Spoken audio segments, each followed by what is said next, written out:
Magandang araw po sa inyo at sa lahat ng mga nakikinig dito sa channel. Ang kwentong aking ibabahagi ay hango sa tunay na buhay at ito ay kwento ng aking bayaw na isang sundalo nang nadistino siya sa isang liblib na baryo. Hindi ko makakalimutan taong 1979. Kakatapos lang namin ikasal ng aking asawa na si Gloria. Dahil nag-iisang babae sa 5 magkakapatid, lahat ng kuya niya ay dumating para masaksihan ang aming kasal. Isa sa kapatid niya ay isang sundalo. Itago ko na lang siya sa pangalang Lucas. Mabait at mapagmahal sa mga magulang at kapatid si Bayaw. Palibhasa, ito ang panganay sa lahat, kaya para itong tumatayong ama sa kanyang mga kapatid. Maliit pa lang sila nang mamatay ang kanilang tatay. Naaksidente ito sa minahan na pinagtatrabahuhan. Magmula noon ay mag-isa nang nagpakahirap sa pagtatrabaho ang biyanang kong babae na si Flora. Lahat ng trabaho ay pinasok nito matustusan lang ang kanilang mga pangangailangan sa araw-araw. Ganon din ang malaki nilang gastusin sa kanilang pag-aaral. Kaya nang mag-high school si Bayaw ay natuto na itong mamasukan sa palengke upang makatulong sa pamilya. Nang makatungtong ng kolehiyo si Bayaw ay naging working student ito. Nagtatrabaho siya sa gabi at nag-aaral naman sa araw. Si Bayaw na halos ang tumatayong ama sa kanyang mga kapatid. Kaya naman napakalaki ng respeto sa kanya ng magkakapatid. Nang minsan na nakainuman ko silang 4 na magkakapatid, napakwento si Bayaw Lucas kung gaano kadelikado at kahirap ang maging isang sundalo. Oras-oras nasa hukay daw ang isang paa niya, lalo pa kung saan-saang lugar sila nadidistino. Kaya naman, bihira lang siyang nakakauwi sa kanila para makasama ang pamilya. May asawa at 3 anak na din si Bayaw Lucas. Sa probinsya ng asawa niya, naiwan ang kanyang mag-ina. Nagpatayo dito sila ng bahay sa lupang pag-aari ng mga magulang nito. Mas okay na daw yun kaysa kung saan lang mapatira ang kanyang mag-ina. Kahit papaano, panatag daw siya na katabi lang ng kanyang mga biyanan ang kanyang mag-iina. May dadamay agad kapag may problema. Dama ko ang lungkot sa mga mata at boses ni Bayaw ng mga sandaling yun. Wala naman siya magagawa dahil sa tawag ng tungkulin na kanyang sinumpaan. Kwento pa niya na muntik na daw siyang mamatay nang minsan na nakasagupan niya ang mga aswang. Nagkatinginan kami ng iba ko pang Bayaw. Bigla kami nagka-interes na ituloy ni Bayaw ang kanyang pagkukwento. Dahil kahit ako, hindi naniniwala na may mga aswang pala talaga na nabubuhay sa ating mundo. Namalayan ko na lang na kumuha ng upuan ang aking asawa at biyanang babae para makinig sa kwento ni Bayaw Lucas. Unang sabak daw niya sa pagiging sundalo, 5 silang magkakasama na nadistino sa isang liblib na baryo na kung tawagin ay Baryo Dimasupil. Ang baryo ay nasasakupan ng probinsya ng Bicol. Marami daw nagtatagong rebelde sa baryo na yun, kung saan ang mga residente daw na nasabing baryo ay hinihimok ng mga makakaliwang grupo upang sumapi sa kanila. Ang ibang bahay daw doon ay ginawa ng taguan ng mga armas at malalaking halaga ng salapi na nakokolekta sa mga bayan upang maging panustos nila sa mga pangangailangan sa bundok. Marami daw negosyante sa bawat bayan na sakop ng probinsya ng Bicol ang nagrereklamo dahil sa sapilitang pangongolekta ng grupo ng salapi. Halos wala na daw silang kinikita sa paghahanap buhay, kaya itinuturing na nilang malaking balakid ang ginagawa ng grupo. Kapag hindi naman daw sila nagbigay ng pera, paniguradong may mangyayaring hindi maganda sa kanilang negosyo. Kaya sa takot ng mga negosyante, ay pikit na mata na lamang silang nagbibigay ng itinakdang halaga ng grupo. Hindi naman daw nagpabaya ang kapulisan. May mga pinapadala na daw ng mga tauhan sa liblib na baryo. Subalit sa kasamaang palad, ni isa sa mga yon ay walang nakabalik. Kaya naman naging palaisipan sa lahat, lalo na sa mga kamag-anak ng mga pulis na ipinapadala sa Baryo Dimasupil kung buhay pa ba ang kanilang mahal sa buhay o patay na. Dahil sa sunod-sunod na reklamo ng taong bayan at mga nawawalang kapulisan, ay humingi ng tulong ang pamunuan ng presinto sa nasabing bayan. Kaya naatasan ang grupo ni Bayaw bilang unang assignment na ipagawa sa kanila. Silang 5 daw ay pawang mga baguhan lamang, kaya agresibo sila na alamin ang katotohanan sa mga nawawalang kapulisan at mga rebeldeng nagkukuta sa baryo Dimasupil. Kinakabahan man sila sa kahaharaping panganib, ay naglakas loob na lamang sila. Bilang leader ay si Bayaw Lucas daw ang napili, kaya naman pinag-iisipan niyang mabuti ang mga hakbang na kanilang ginagawa, dahil sa kanya din nakasalalay ang buhay ng kanyang mga kasama. Mula sa Quezon Province ay bumiyahe silang 5 papunta sa kanilang target na baryo sa probinsya ng Bicol. Habang nasa daan ay maiingay ang kanyang mga kasama. Isa sa kasama nila ang nagkwento na may narinig na rin daw itong kwento tungkol sa isang lugar sa Bicol na may mga aswang ang isla daw ng Karamuan. Napaisip si Bayaw kung tunay nga ba na may aswang, dahil lumaki din naman siya sa probinsya pero wala naman siyang nakita o nabalitaan tungkol sa aswang. Nakatalugan na niya ang pagkukwentuhan ng kanyang mga kasama. Isang tapik sa tuhod ang nagpagising kay Bayaw Lucas. Nakarating na pala sila sa isang bayan sa Bicol. May nakita silang karinderya at dahil magtatanghalian na ay naisipan muna nilang kumain. Halos puno na ang karinderya nang makapasok sila. Mabuti na lang may mga tapos nang kumain kaya nakaupo kaagad sila nang makaalis ang mga ito. Habang naghihintay ng kanilang order ay naisipan ni Bayaw na magtanong sa isang waiter na babae. Tinanong niya kung saan ang daan at ano ang kanilang sasakyan bago makarating sa baryo Dimasupil. Napatingin ang lahat ng taong kumakain sa karinderya nang marinig ang kanyang tanong. Maging ang waiter na sa kanyang harap ay napansin niya ang panginginig ng mga kamay nito. Nagkatinginan silang 5 at nagtataka hanggang sa isang may matandang lalaki ang nagsalita mula sa likuran nila. Tinanong nito kung ano daw ba ang pakay nila sa baryo Dimasupil. Nang kanilang lingunin, nakita nila na puti na ang may kahabaang buhok ng matanda. Sa tabi nito ay may isang tungkod na kahoy.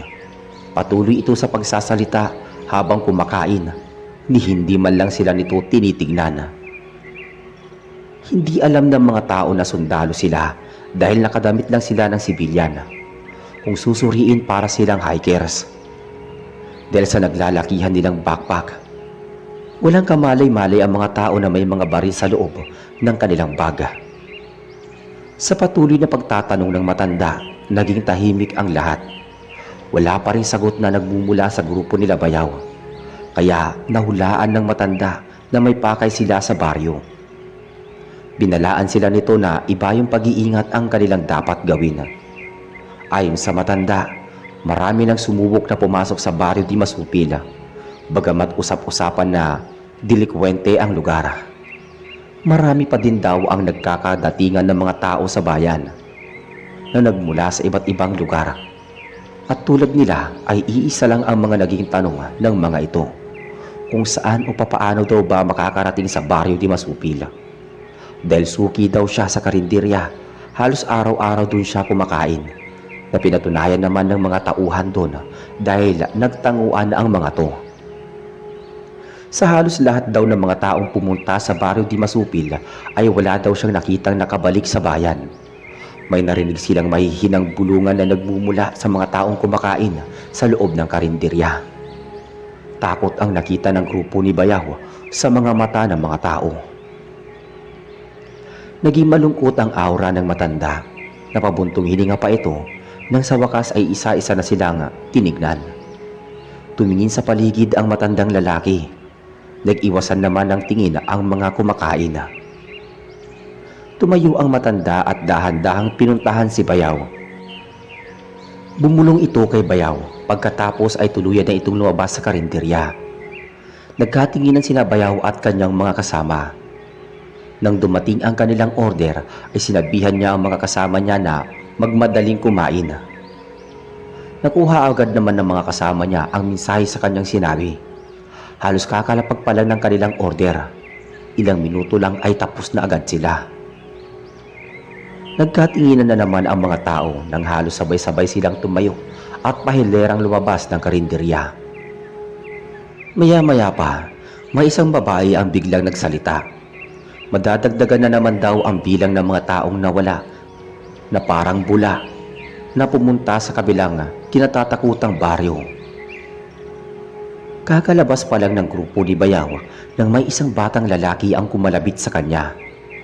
Nagmamadali itong naglakad. Sumunod sina Bayaw hanggang sa makarating sila sa isang lumang bahay. Sinaunang bahay ang datingan ng estilo nito. Tirik ang araw ng mga oras na yun. Subalit nang pumasok sila sa bakuran ng bahay ay nakaramdam sila ng malamig at preskong hangin. Napansin nila ang naglalakihang puno sa likod bahay hanggang sa dalhin sila ng bata sa isang bahay kubo na nakatayo sa likod ng lumang bahay.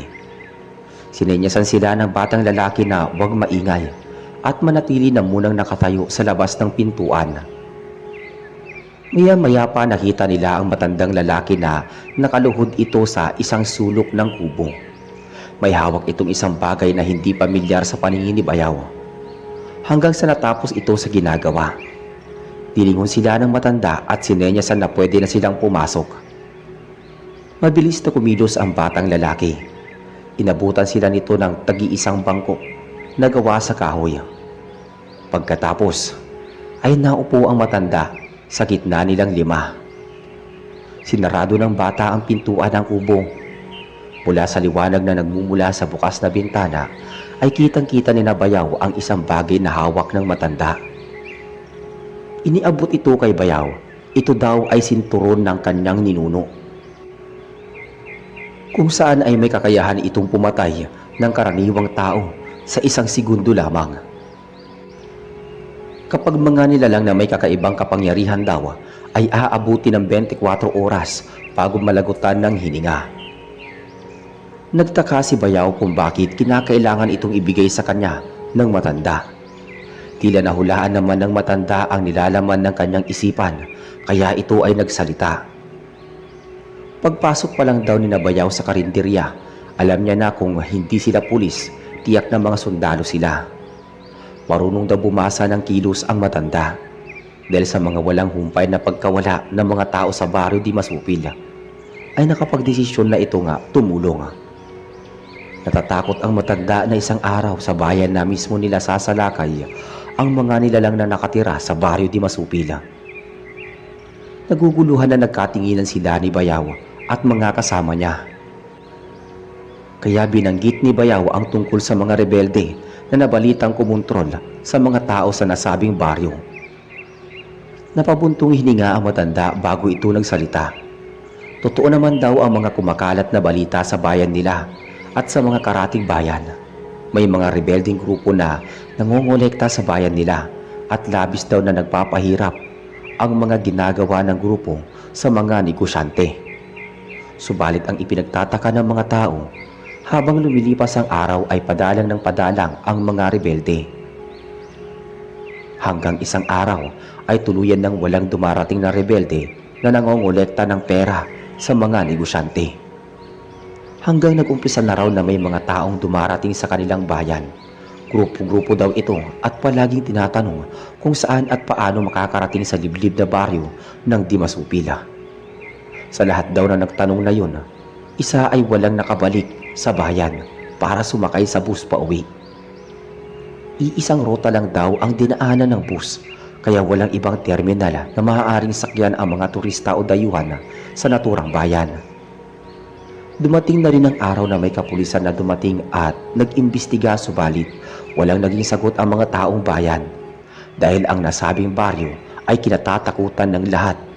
Ilang dekada na ang nakakaraan nang mapabalita na ang baryo Masupil ay pinamumugaran ng mga aswang. Ang dating tahimik na baryo ay nagmistulang libingan ng mga turista o dayo, lalo na noong nagdadaos pa ng piyesta sa baryo. May mga nakapagsabi na may isang babae daw na lumaki sa baryo ang nakapangasawa ng taga-probinsya ng Antique at doon tumira ang mag-asawa. At magmula noon ay sunod-sunod na ang mga bali-balita na iisang pamilya daw ng aswang ang naninirahan sa baryo. Hanggang sa ang nasabing baryo ay narating ng mga rebelding grupo. Noong una ay takot pa daw ang mga tao sa baryo.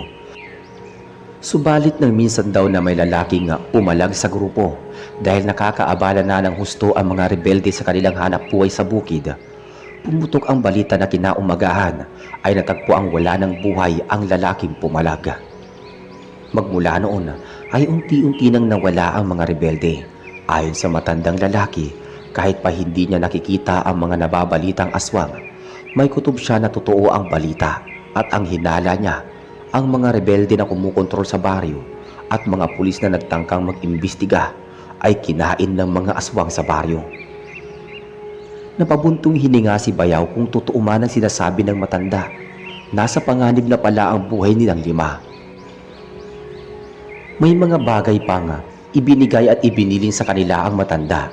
At sa huli bago sila tuluyang umalis ay iniabot ng matanda kay Bayaw ang isang kulungan ng ibon at nang kanya itong tignan ay isang maliit na ibon na kulay itim ang nasa loob. Sa oras daw na kritikal na ang sitwasyon, pakawalan lang daw nina Bayaw ang ibon para matulungan sila. Inabot din ang isang supot ng kalamansi. Ipiga daw nila sa pagkain ibibigay sa kanila sa sinumang taga-baryo di masupil bago sila kumain. Nahihiwagaan na tumango si Bayaw. Nagpapasalamat sila sa matanda. Pagkatapos ay intusan na nito ang batang lalaki na ihatid sila sa bukana ng baryo di masupil.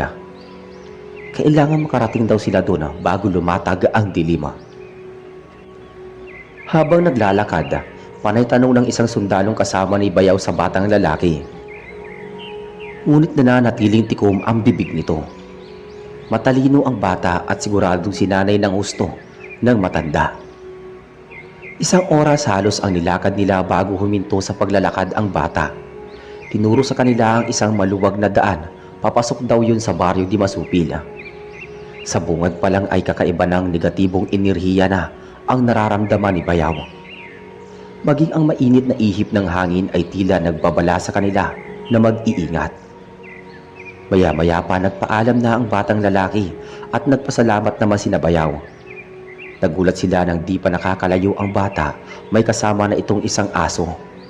Samantalang wala naman ito kaninang kasama.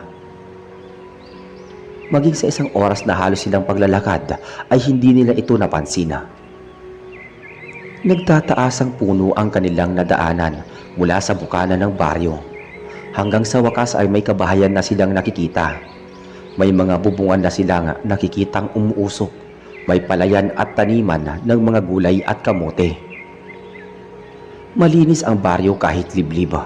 Bawat bahay ay may mga bakod na kawayan na may iba't ibang disenyo. Naglabasan sa bahay ang mga tao. Bawat isa ay pinasadaan sila ng tingin. Seryoso ang mukha ng mga taong nakikita nila. Naglakas loob na lumapit si Bayaw sa isang babae na nakatayo sa tapat ng bahay nito. Tinanong niya kung saan makikita ang bahay ng kapitan ng baryo. Isang maskuladong babae ang lumapit sa kanila. Isang maskuladong lalaki ang lumapit sa babae at pinapasok ito sa loob ng bahay. Pasimple nga, pinasadahan ng tingin ni Bayaw ang lalaki. Napansin agad niya ang maitim nitong kuko. May kahabaang kuko na hindi dapat bagay dito dahil lalaki ito. Matalim din itong tumingin at kapag tinititigan ni Bayaw ng mata sa mata, kusa itong umiiwas sa kanya at ibinabaling sa mga kasama niya ang paningin. Sa huli ay itinuro ng lalaki ang bahay ni kapitan. Inihatid sila nito sa tarangkahan ng malawak na bakuran. Isang sigaw ng lalaki na maskulado, may lumabas na kaagad na isang matandang babae. Payat at maputla ang matanda. Nagulat ito na makita si Bayaw. Lumapit kaagad ito sa lalaki maskulado. Kinausap nito ang matanda. Pagkatapos ay nagmamadaling bumalik sa loob ng bahay ang matandang babae. Ilang sandali lang ang lumipas, isang matandang lalaki ang lumabas. Namumutla din ito at humpak ang magkabila ang pisngi. Sinabi ng lalaki na may mga taong naghahanap sa kanya. Doon nila nalaman na ito pala ang kapitan ng baryo. Isang matalim na tingin ang pinukol ng maskuladong lalaki sa matanda bago ito umalis. Nahalata agad ni Bayaw na may kakaiba sa mga kilos ng mga tao sa baryo, maging ang takot sa mga mata ng mga tao sa baryo at dalawang matanda ay hindi normal. Kinausap sila ng kapitan kung ano ang pakay nila sa baryo nila. Nakiusap si Bayaw na huwag matakot ang matanda at magsabi ng totoo sa tunay na kalagayan ng baryo. Nakitaan ng panginginig ang matanda. Mumilid din ang luha sa mga mata nito na labis na ipinagtataka ni Bayaw at lalo pa silang nanghinala na may nangyayaring hindi tama sa lugar. Tinignan ni Bayaw ang iba niyang kasama para maglibot sa baryo. Tumango naman ang kanyang mga kasama ngunit pinigil sila ng matanda. Kahit bakas ang takot sa mga mata nito ay nagawa pa rin itong sabihin na huwag silang maghihiwa-hiwalay. Masyado na raw maraming buhay na nasayang at nagbuwis ng buhay. Dapat daw na maputol ang pagkitil sa mga walang kalaban-laban na mga tao. Mabilis nitong sinabi na ang kanilang baryo ay hindi na siya ang kapitan ang namumuno. Pinamumugaran daw ng mga aswang ang kanilang baryo. Magsasalita pa sana si kapitan nang makarinig sila ng sigaw mula sa loob ng bahay. Nagtakbuhan ang mga kasama ni Bayaw papasok sa bayan para silipin ang dahilan ng pagsigaw. Naabutan nilang wala ng buhay ang matandang babae. May mga kalmot ito sa katawan at wakwak ang tiyan nito. Naalarma ang grupo ni Bayaw kaya pinalalabas na nila ang kanilang mga barila. Subalit pinigil sila ng matandang lalaki na umiiyak. Kung paiiralin daw nila ang kanilang pagkaotoridad sa mga pagkakataong yun, siguradong mawawalan ng saysay ang lahat. Ang pagbubuwis ng buhay ng asawa nito, alam ng matanda na naghihinala sa kanya ang pinuno ng mga aswang na naghahari-harian sa baryo nila. Ang maskuladong lalaki ang pasimuno ng lahat. Kung tutuusin ay dayo lang ito sa kanilang lugar. Nagkataon na kapag asawa ito ng taga-baryo di Masupil, kaya naninirahan ito sa kanilang baryo. Subalit ito daw ang pasimuno ng lahat ng pagkawala ng ibang miyembro ng pamilya ng taga-baryo. Kapag may sumalungat sa mga gusto nito, ay kaagad na pinapatay nito. Hindi lang ang kanyang asawa ang nagbuwis ng buhay, maging ang kanilang nag-iisang anak na lalaki ay pinatay din ito sa harapan nilang mag-asawa. Kaya sagad hanggang buto ang pagkasaklam niya sa lalaki. Marami na din daw dayuhan at otoridad ang pinatay ng mga to. Halos lahat daw ng mga pamilya na naninirahan sa baryo ay mga aswang na rin. Maging ang mga tao nga labas-pasok sa kanilang baryo ay ginawang bihag ng mga ito. Kinalaunan ay naging pagkain na rin ng mga bagong aswang na hinawaan ng lalaki ng pagiging aswang. Kapag ayaw kumain ng karne ng tao ang mga aswang, ay sinasadya ng maskuladong lalaki na gutumin ang mga ito. At kapag gutom na ang mga aswang, ay wala na silang pagpipilian pa kundi maibsan ang matinding gutom na kanilang nararamdaman. Kinakain nila ang mga bihag na dayuhan, residente at mga otoridad na ikinukulong nito. Hanggang sa dumami na ang miyembro nito, tinuruan sila ng matanda kung gusto daw nilang magapi ang maskuladong lalaki. Kailangan marunong silang sumalakay o sumakay sa mga gusto nito. Kailangan mas matalino at tuso ka dahil masyadong malakas ang bili nito sa sarili nitong kakayahan. Dumagsa ang mga kapitbahay na dumating sa bakuran ni Kapitan kahit hindi pa ibinabalita sa lahat na patay na ang kapitana. Dumating na kaagad ang mga taong inutusan ng maskuladong lalaki na kung tawagin nila ay si Badong. Sa paglatag ng dilim ay naging tahimik ang buong baryo. Yung katahimikan na nakakakilabot, lalo pa at napaliligiran sila ng mga aswang. Hindi kinakitaan ni Bayaw ng pagluha ang kapitan sa harapan ng mga taga-baryo. Alam niya na darating din sa punto na maging silang mag-asawa ay papatayin din ito. Walang nakakalabas ng baryo kapag ordinaryong tao lang. Nangangamba si Badong na makapagkwento at makahingi ng tulong ang mga ito sa bayan. Mag-aalas 8 ng gabi nang utusan ni Badong ang ilang kababaihan na sumama sa mga kalalakihan. Umalis ang mga ito kahit wala pang naririnig na ipapagawa si Badong. Magluluto daw sila ng sopas para may makain sa unang gabi ng lamay ni Kapitana. Palihim na nagmasid sina Bayaw, naglabas ng ilang galon ng tuba itong si Badong na para bang ito ang may-ari ng bahay. Samantala, walang makikitang reaksyon sa mukha ni Kapitan. Pinag-aralan na yata nito na maging matigas at manhid sa harap ng mga taong kinasusuklaman. Pinag-aralan ni Bayaw ang mga kilos ng mga tao, maging ang pag-uusap ng mga ito sa pamamagitan ng mga makahulugang tinginan hanggang sa isang batang babae ang tumabi sa kasama ni Bayaw. Pilit ito nagpapakarga sa sundalo. Ngunit nag-alangan ang sundalo dahil na rin sa kakaibang itsura ng bata. Nanlilimahid ang mukha nito na tila pulang likido. Natuyo ito sa gilid ng bibig ng bata. Maging ang malansang amoy nito at hindi pangkaraniwang haba ng mga kuko. Namalayan na lang ng mga sundalo na nakatingin lahat sa kanya ang mga taong naroroon sa burol. Napilitan itong kargahin ang bata nang ngumiti ito sa kanya at kitang-kita niya ang putol-putol nitong ngipin. Halos nangingitim na ang gilagid ng bata. Nagulat sila nang biglang tumalon ang bata mula sa kamay ng sundalo at nakarating ito sa tabi ng nakabukas na kabaong ni Kapitana.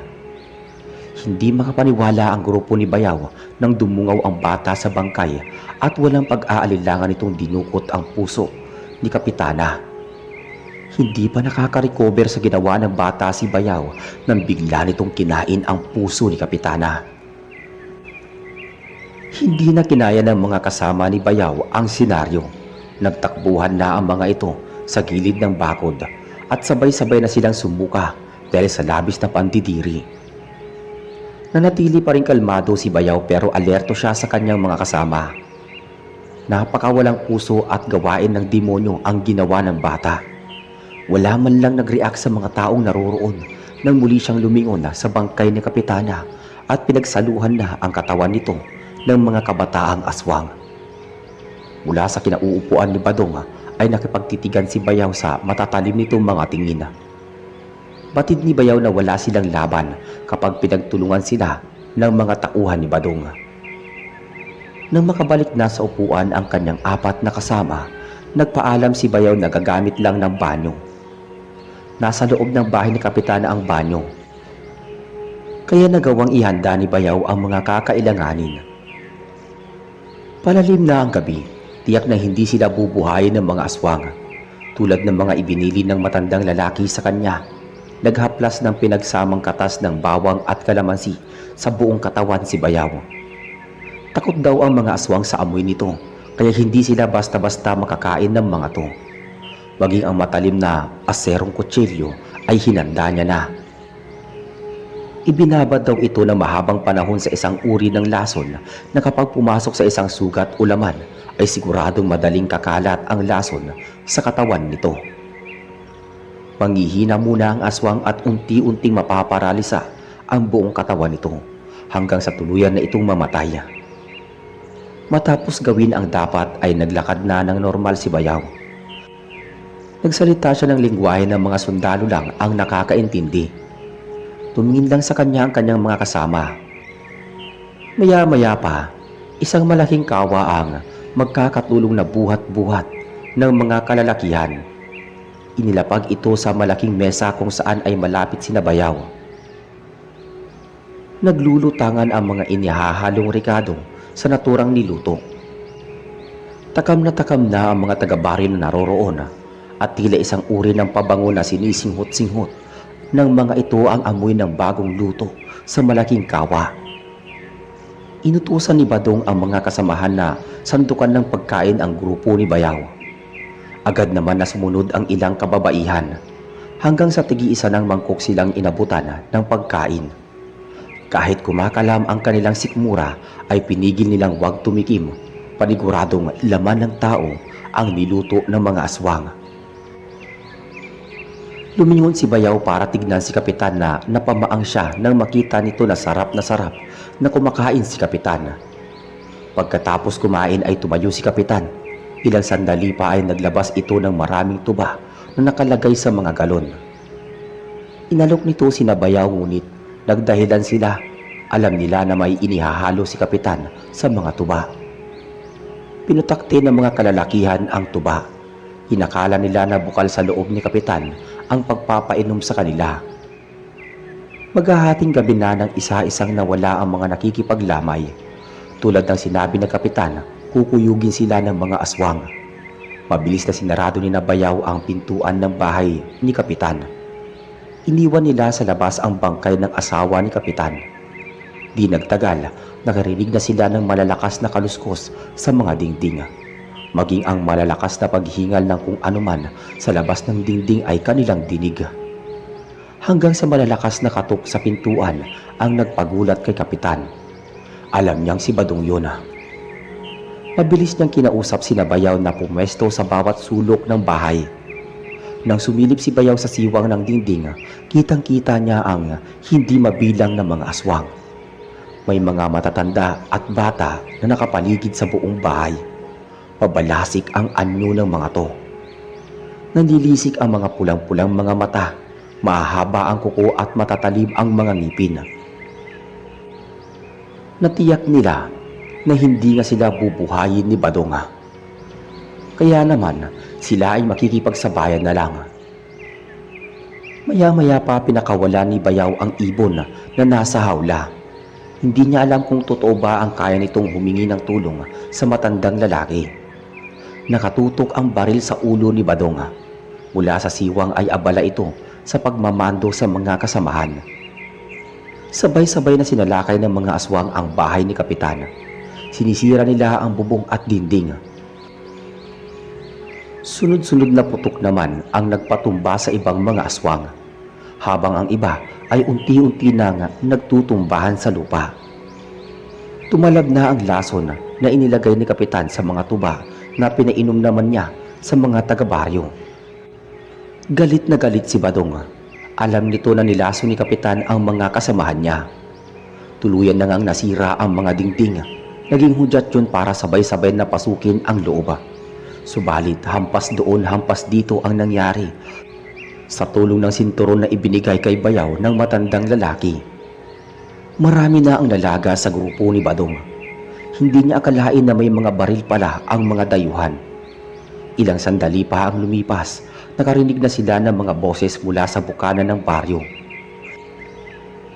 Hindi mabilang na taong bayan, mga pulis at grupo ng matanda na nakausap nila sa bayan. Ayon sa matanda, naghahanap lang talaga siya ng mga taong maaaring tumulong sa kanya. Halos malipol na nila ang mga aswang. Napaluha si Bayaw para sa mga taong nasaktan. Nagbuwis ng buhay para sa pagpuksa sa grupo ni Badong. Sa pagtutulungan na ginawa ng mga taong bayan at kapulisan, tuluyan nang nalipol ang grupo ni Badong. Subalit nakatakas daw si Badong at siyang nagpakabalalo sa grupo ni Bayaw. Pinalaya na nila ang mga bihag. Natuklasan nila ang isang tagong yungib malapit sa baryo. At sa loob ng yungib ay kitang-kita nila ang mga pulis na naka-uniforme pa. May mga kabataan din at matatanda na ayon kay Kapitan ay mga dayo. Pinalikas na ni Kapitan ang mga taong baryo. Tiyak na patuloy na mag-aasik ng lagim si Badong, kaya pinasunog na ni Kapitan ang mga bahay sa loob ng baryo na yon. Naging usap-usapan sa buong bayan ang pagkakalipol sa mga aswang. Nagpapasalamat ang grupo ni Bayaw sa matandang lalaki. Namatay pala ang asawa at anak ng matanda. Dahil yun sa paghahatid ng paninda kina Kapitan sa baryo Di Masupil. Magmula noon ay hindi tumigil ang matanda sa pagsubaybay sa grupo ni Badong. Hanggang ilang araw ang lumipas, nabalitaan nila na patay na rin si Badong. Natagpuan daw ang katawan nito sa gilid ng isang ilog. Naalala ni Kapitan na matinding lason pala ang nailagay niya sa tuba. Magmula noon ay naging payapa na ang buong bayan. Huminto na rin ang taong bayan sa mga usap-usapan sa mga aswang. Masaya nang nagpaalam ang grupo ni Bayaw sa matandang tumulong sa kanila. hanggang sa paglipas ng mga araw at taon, nagkahiwa-hiwalay na silang lahat ng grupo ni Bayaw. Subalit ang alaala ng nararanasan ni Bayaw noon ay hinding-hindi niya makakalimutan. Habang kinukwento niya sa amin ay napaluha pa si Bayaw. Naalala niya ang kanyang mag-iina sa probinsya. Mahigpit na niyakap ng aking asawa ang kanyang kuya Lucas. Noon lang niya naramdaman ang labis nitong pangungulila sa pamilya. Nagkaiyakan pa ang mga magkakapatid bago tuluyang umalis si Bayaw Lucas. Pagkatapos ng aming kasal ay niyaya ko nang bumalik sa Maynila ang aking asawa. Marami kami natutunan sa kapatid ng asawa ko. Matuloy lumipas ang mga araw, nagkaroon na rin kami ng anak ni Mrs. Paminsan-minsan, bumibisita si Bayaw Lucas. Nakasanayan na namin ang iba't ibang karanasan niya na palaging sinasabi sa amin ni Mrs. Sa paglipas ng mga taon, wala na sa serbisyo si Bayaw. Nananatili na ito sa probinsya ng Antique kasama ang kanyang buong pamilya at masayang namumuhay. Hanggang dito na lang ang aking sulat. Nawa ay nagustuhan ninyo ang aking kwento. Maraming salamat. More power sa channel mo. Lolo Gadoy kung siya ay tawagin ng karamihan. Kilalang kilala siya lalo na ng mga kabataan.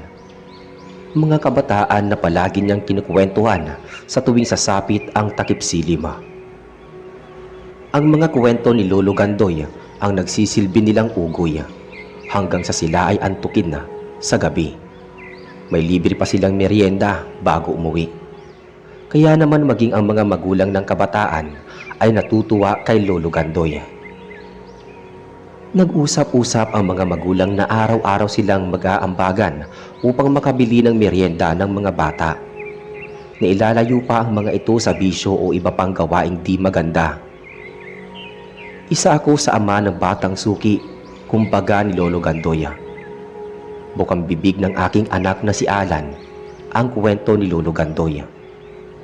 8 taong gulang pa lang siya, ngunit matindi na ang respeto at paghanga niya sa matanda. Dahil sa bukang bibig ng aking anak ang matanda, minsan ay naisipan kong samahan siya papunta sa kubo ni Lolo Gandoy. Maliit lang ang kubo subalit malawak ang lupang sakop nito. Maraming upuang tabla na sinadyang gawin ni Lolo Gandoy para sa mga bata. Nagulat pa ako dahil ang akala ko na mga batang kasing edad lang ng anak ko ang mga suki ni Lolo Gandoy. Mali pala ako dahil may mga binatilyo at dalagita din doon. Maliwanag ang buong paligid. May 5 kasera na inilaan para sa mga kabataan. Walang sweldo si Lolo Gandoy, pero kung makikita mo ang kasiyahan sa kanyang kilos at muka, ay talo pa nito ang itsura ng sumasahod araw-araw. Ayon sa kanya, nang siya ay makausap ko, mahal niya raw ang mga bata. Mga kabataan na handang makinig sa kanya, ang nakakapagpasaya sa kanya. Nasa dako na raw ng takip silim ang kanyang buhay, kaya naman tuwing takip silim din siya nag-uumpisang magkwento sa mga bata. Maging ako man ay humanga agad sa prinsipyong meron ang matanda. Masasalamin sa mga mata niya at pananalita ang pagiging isang mabuting tao. Sa gabi na yon ang unang pagkakataon na maririnig ko ang kwento ni Lolo Gandoy. Hindi ko akalain na ang kwento ring iyon ang tatatak sa aking isipan hanggang sa aking pagtanda. At ito ang kwento na yon. Lumaki at nagkaisip sa isang lumang monasteryo ang batang si Gabriel. Kasama niya sa malaking monasteryo ang kanyang 2 pang nakakatandang kapatid na sina Henry at Alicia. 10 taong gulang lang noon si Gabriel habang nasa edad 15 at 17 naman ang dalawa. Ang mga magulang naman nila ay umalis araw-araw upang maghanap buhay sa bukid. Nalilibang din naman sila dahil bukod sa kanilang pamilya ay may mga 4 pang pamilya silang kasama sa loob ng lumang monasteryo. Ang iba pa nilang kamag-anak ay kasama din nila at ang kanyang lolo na noon ay 80 taong gulang na. Dahil sa bata pa, paglalaro lang ang kanyang inaatupag. Wala pa siyang muwang sa mga nagaganap at kung bakit sila napadpad sa lumang monasteryo na yon. Hanggang isang araw ay nakita niya ang kanyang lolo na naglalakad papunta sa likod ng monasteryo. Maingat siyang sumunod dito. Sa totoo lang, takot siya sa matanda. May pagka-istrikto kasi ito. Pero mabait naman sa kanilang lahat. May araw lang talaga na nakikita nilang mag-isang pumupunta ito sa likod ng monasteryo. Nagulat pa ang batang si Gabriela dahil may nakita siyang isang kahoy na hugis tao. Madilim ang lugar kaya huminto na siya sa pagsunod sa kanyang lolo. Subalit nang makabalik na siya sa loob ay kaagad niyang kinuwento ang kanyang nakita sa dalawa pang kapatid. May mga araw din na sama-sama sila ng iba nilang kamag-anak na naghahapunan. Marami silang pinag-uusapan ngunit hindi pa rin maintindihan ni Gabriela. Basta ang palaging bilin sa kanila ng kanilang lolo at mga magulang ay bawal na bawal lumabas sa gate. Isang hapon, palungkot na nakatingin sa labas ng monasteryo sina Gabriela at ang pinsan niyang si Oka. Iniisip nila na masarap sigurong maglaro at tumakbo sa labas, ngunit di nila maaaring gawin yun. Tiyak na mapapalo sila ng kani-kanilang mga magulang. Nasa ganoon silang senaryo nang may biglang lumapit sa gate. Isang matandang babae na may daladalang mangkok. Kinawayan sila nito at iniabot ang mangkok. Nang kanilang tignan ay nakita nila ang laman ay bagong lutong adobo. Natakam ang dalawang bata. Inabot ang mangkok ng batang si Oka. Subalit, muntik na nitong mabitawan ang mangkok nang makaramdam ng sakit na para siyang tinutusok ng kung anuman. Nakita ni Gabriel ang reaksyon ni Oka kaya nagmamadali niya itong nilapitan. Sinabi ni Oka ang naramdaman niya kaya tinignan ni Gabriel ang kamay nito. Dumudugo ang daliri ni Oka. Nang muli nilang tignan ang matanda sa labas ng gate, ay bigla na lang itong nawala. Isang nakakatakot na sigaw ang nagpanginig sa dalawang bata. Dahilan din para tuluyang mabitawan ni Oka ang dala nitong mangkok. Nalingunan nila ang kanilang lolo na galit sa kanila. Pareho silang pinalo ng kanilang lolo. Pinagsabihan na wag tatanggap ng kahit ano sa sino mang magtatangka na magbigay sa kanila ng anumang pagkain. Dahil sa matinding takot ng dalawa, ay inilihim nila na may sugat si Gabriela sa kanyang kamay. Isang araw ang lumipas, nagkagulo ang buong angkan ni Gabriela. May matinding sakit daw si Oka na hindi mapaliwanag. Mabilis na kumilos ang kanyang lolo at mga magulang. Agad nilang dinala si Oka sa likod ng monasteryo. Matindi ang pag-aalala ni Gabriela sa kanyang pinsan, kaya kahit ikinagalit ng kanyang lolo at mga magulang, ay ipinagtapat niya ang totoong nangyari. Isang aswang ang nanlinlang sa kanila. May lason na nakamamatay ang nasa kuko ng aswang na sinadyang kalmutin si Oka. Sinabi rin ng kanyang lolo na ang adobong binigay sa kanila ng matandang babae ay kaagad nitong sinuri nang matapon ito sa lupa. Lumalabas na karne ng tao ang binigay sa kanila. Namulat bigla ang isipan ng batang si Gabriel. Dahil sa pangyayaring yon ay nagpatawag ng agarang pagpupulong ang kanyang lolo. Sa lahat yun ng membro ng kanilang angkan. Maging mga batang tulad niya ay kasama. Nakinig ng mabuti si Gabriel. Di niya matanggap na muntik nang mamatay ang pinsan niyang si Oka. Ayon sa kanyang lolo, kaya daw sila napadpad sa monesteryong yun dahil sa panganib na banta sa buhay ng kanilang buong angkan. Magaling palang manggagamot ang kanyang lolo.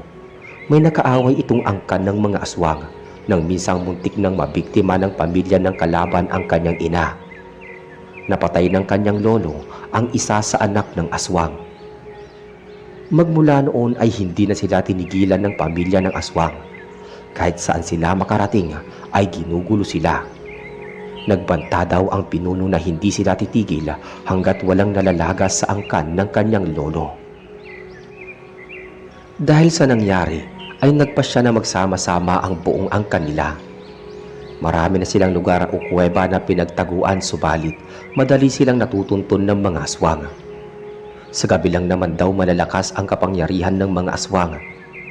Kaya nang lisanin nila ang huling kuweba na pinagkukublihan nila ay umaga pa lang pagputok ng araw. Hanggang sa nahanap nila ang bagong tirahan na nadiskubre nila, ang isang lumang monasteryo sa gitna ng gubat. Nagsagawa ng mabilisang ritual ang lolo ni Gabriela upang mapalayas kung may mga masasamang espiritu o elemento man na naninirahan dito. Nilinis nila ang loob at bago magtakip silim ay nagsagawa ng mga ritual ang kanyang lolo sa labas at palibot ng monasteryo upang hindi sila mapasok ng mga aswang. Takot ang mga aswang sa monasteryo o alinmang simbahan. Takot sila sa krus. Para sa kanila, ito ay nakakapaso at nakakasilaw. Lalo na ang madikitan sila ng krus ay pinakaiiwasan nila. Dahil tanging krus lang ang kanilang kinatatakutan. Nang mangyari kay Oka ang muntikan ng pagkamatay nito, ay hindi na nag-aksaya ng oras ang kanyang lolo. Ang kanyang mga magulang ay tinuruan ng mga ritual upang kung sakali man na tuluyan na silang mapasok ng mga kalaban, ay mahihirapan ang mga ito na sila ay gapiin na. Lumipas pa ang mga araw. Nananahimik bigla ang mga aswang. Subalit palagi nga pinapaalala ng kanilang lolo na huwag silang makampante dahil traidor ang mga aswang. Nagpapalamig lamang ang mga ito at nagpapalakas ng puwersa. Maging ang kanyang mga kapatid ay tinuruan ng panggagamot upang sakali man na may mabiktima na naman sa kanilang angkan, alam na ng mga ito ang gagawin. Humihina na ang kanilang lolo habang lumilipas ang mga taon. Nasa tamang edad na rin si Gabriela. Isang madaling araw ay pinatawag ng kanyang lolo si Gabriela. Nasa 19 na taong gulang na siya noon. Napansin niya na umiiyak ang kanyang ina. Kinabahan bigla si Gabriela na baka may masamang nangyari sa kanyang lolo Amado. Wala pa raw ibang nakakaalam sa kalagayan ng kanyang lolo dahil yon ang bilin ng kanyang lolo na huwag munang ipagsabi sa ibang miyembro ng kanilang pamilya. Sa likod ng monasteryo siya dinala ng kanyang ina. Pagkatapos siyang ihatid nito, ay nagmamadali na itong lumabas. Naabutan niya ang kanyang lolo Amado na tila naghihingalo na. Nagpagawa pala ito ng sariling papag sa loob. Parang pinakakusina ng monasteryo ang likod nito na ginawa namang tirahan ng kanyang lolo. Doon ito nagsasagawa ng mga ritual. Inutusan ng kanyang lolo Amado ang binatang si Gabriela na maupo sa tabi nito. Si Gabriel walang tigil sa pagluha. Ramdam niya na malapit na silang iwanan ng kanilang lolo. Sinaway ito ng matanda at sinabihan na makinig sa lahat ng sasabihin at ipapagawa nito sa kanya. Inihabili ng kanyang lolo ang pag-iingat sa bawat miyembro ng kanilang angkan. Naguguluhan man si Gabriel dahil paano niya magagawa yun na isa lang din siyang normal na tao tulad ng iba. Paano niya mapoprotektahan ang kanyang buong angkan? Pinutol ng kanyang lolo ang iba pa niyang sasabihin sana.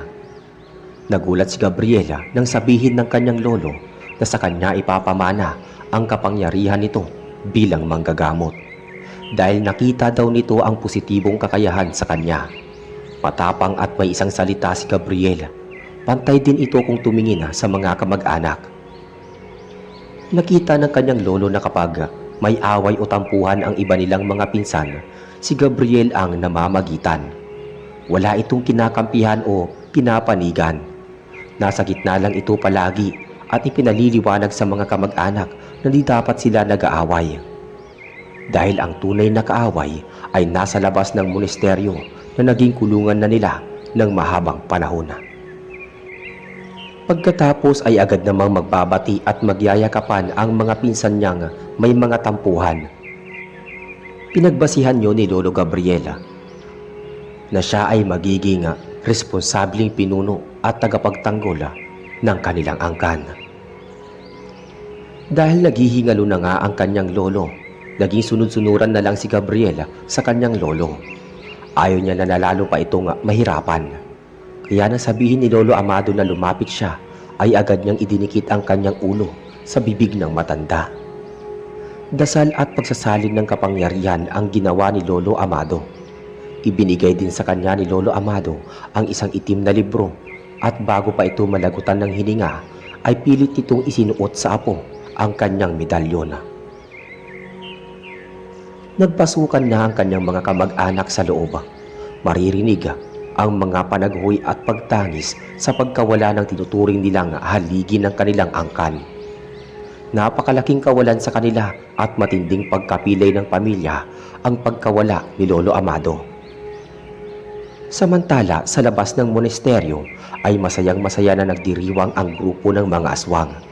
Tila isang napakagandang awit ang naririnig nilang pagtangis ng mga miyembro ng angkan ng mortal nilang kaaway. Inisip nila na madali na nilang magagapi ang naiwan nitong angkan. Kaya naman binigyan muna nila ng panahon ang mga ito upang magluksa. Masaya nila nga nilisan ang lugar. Walang kamalay-malay ang mga aswang na sa isang kubling sulok ng monasteryo ay malaya silang nakikita at napapanood ni Gabriela. Nakakuyom ang mga kamao nito at nangangalit ang mga bagang. Isinumpa ni Gabriela sa bangkay ng kanyang lolo na walang sino man sa angkan nila ang hahayaan niyang masaktan. 3 araw nilang ibinurol si Lolo Amado sa loob ng monasteryo na rin nila ito inilibing. Pagkatapos ay binigyan pa ni Gabriel ng ilang araw ang mga kamag-anak upang magluksa at makapagpahinga. Lumipas pa ang ilang linggo. Halos gamay na ni Gabriel ang mga dapat pa niyang matutunan na nilalaman ng libro.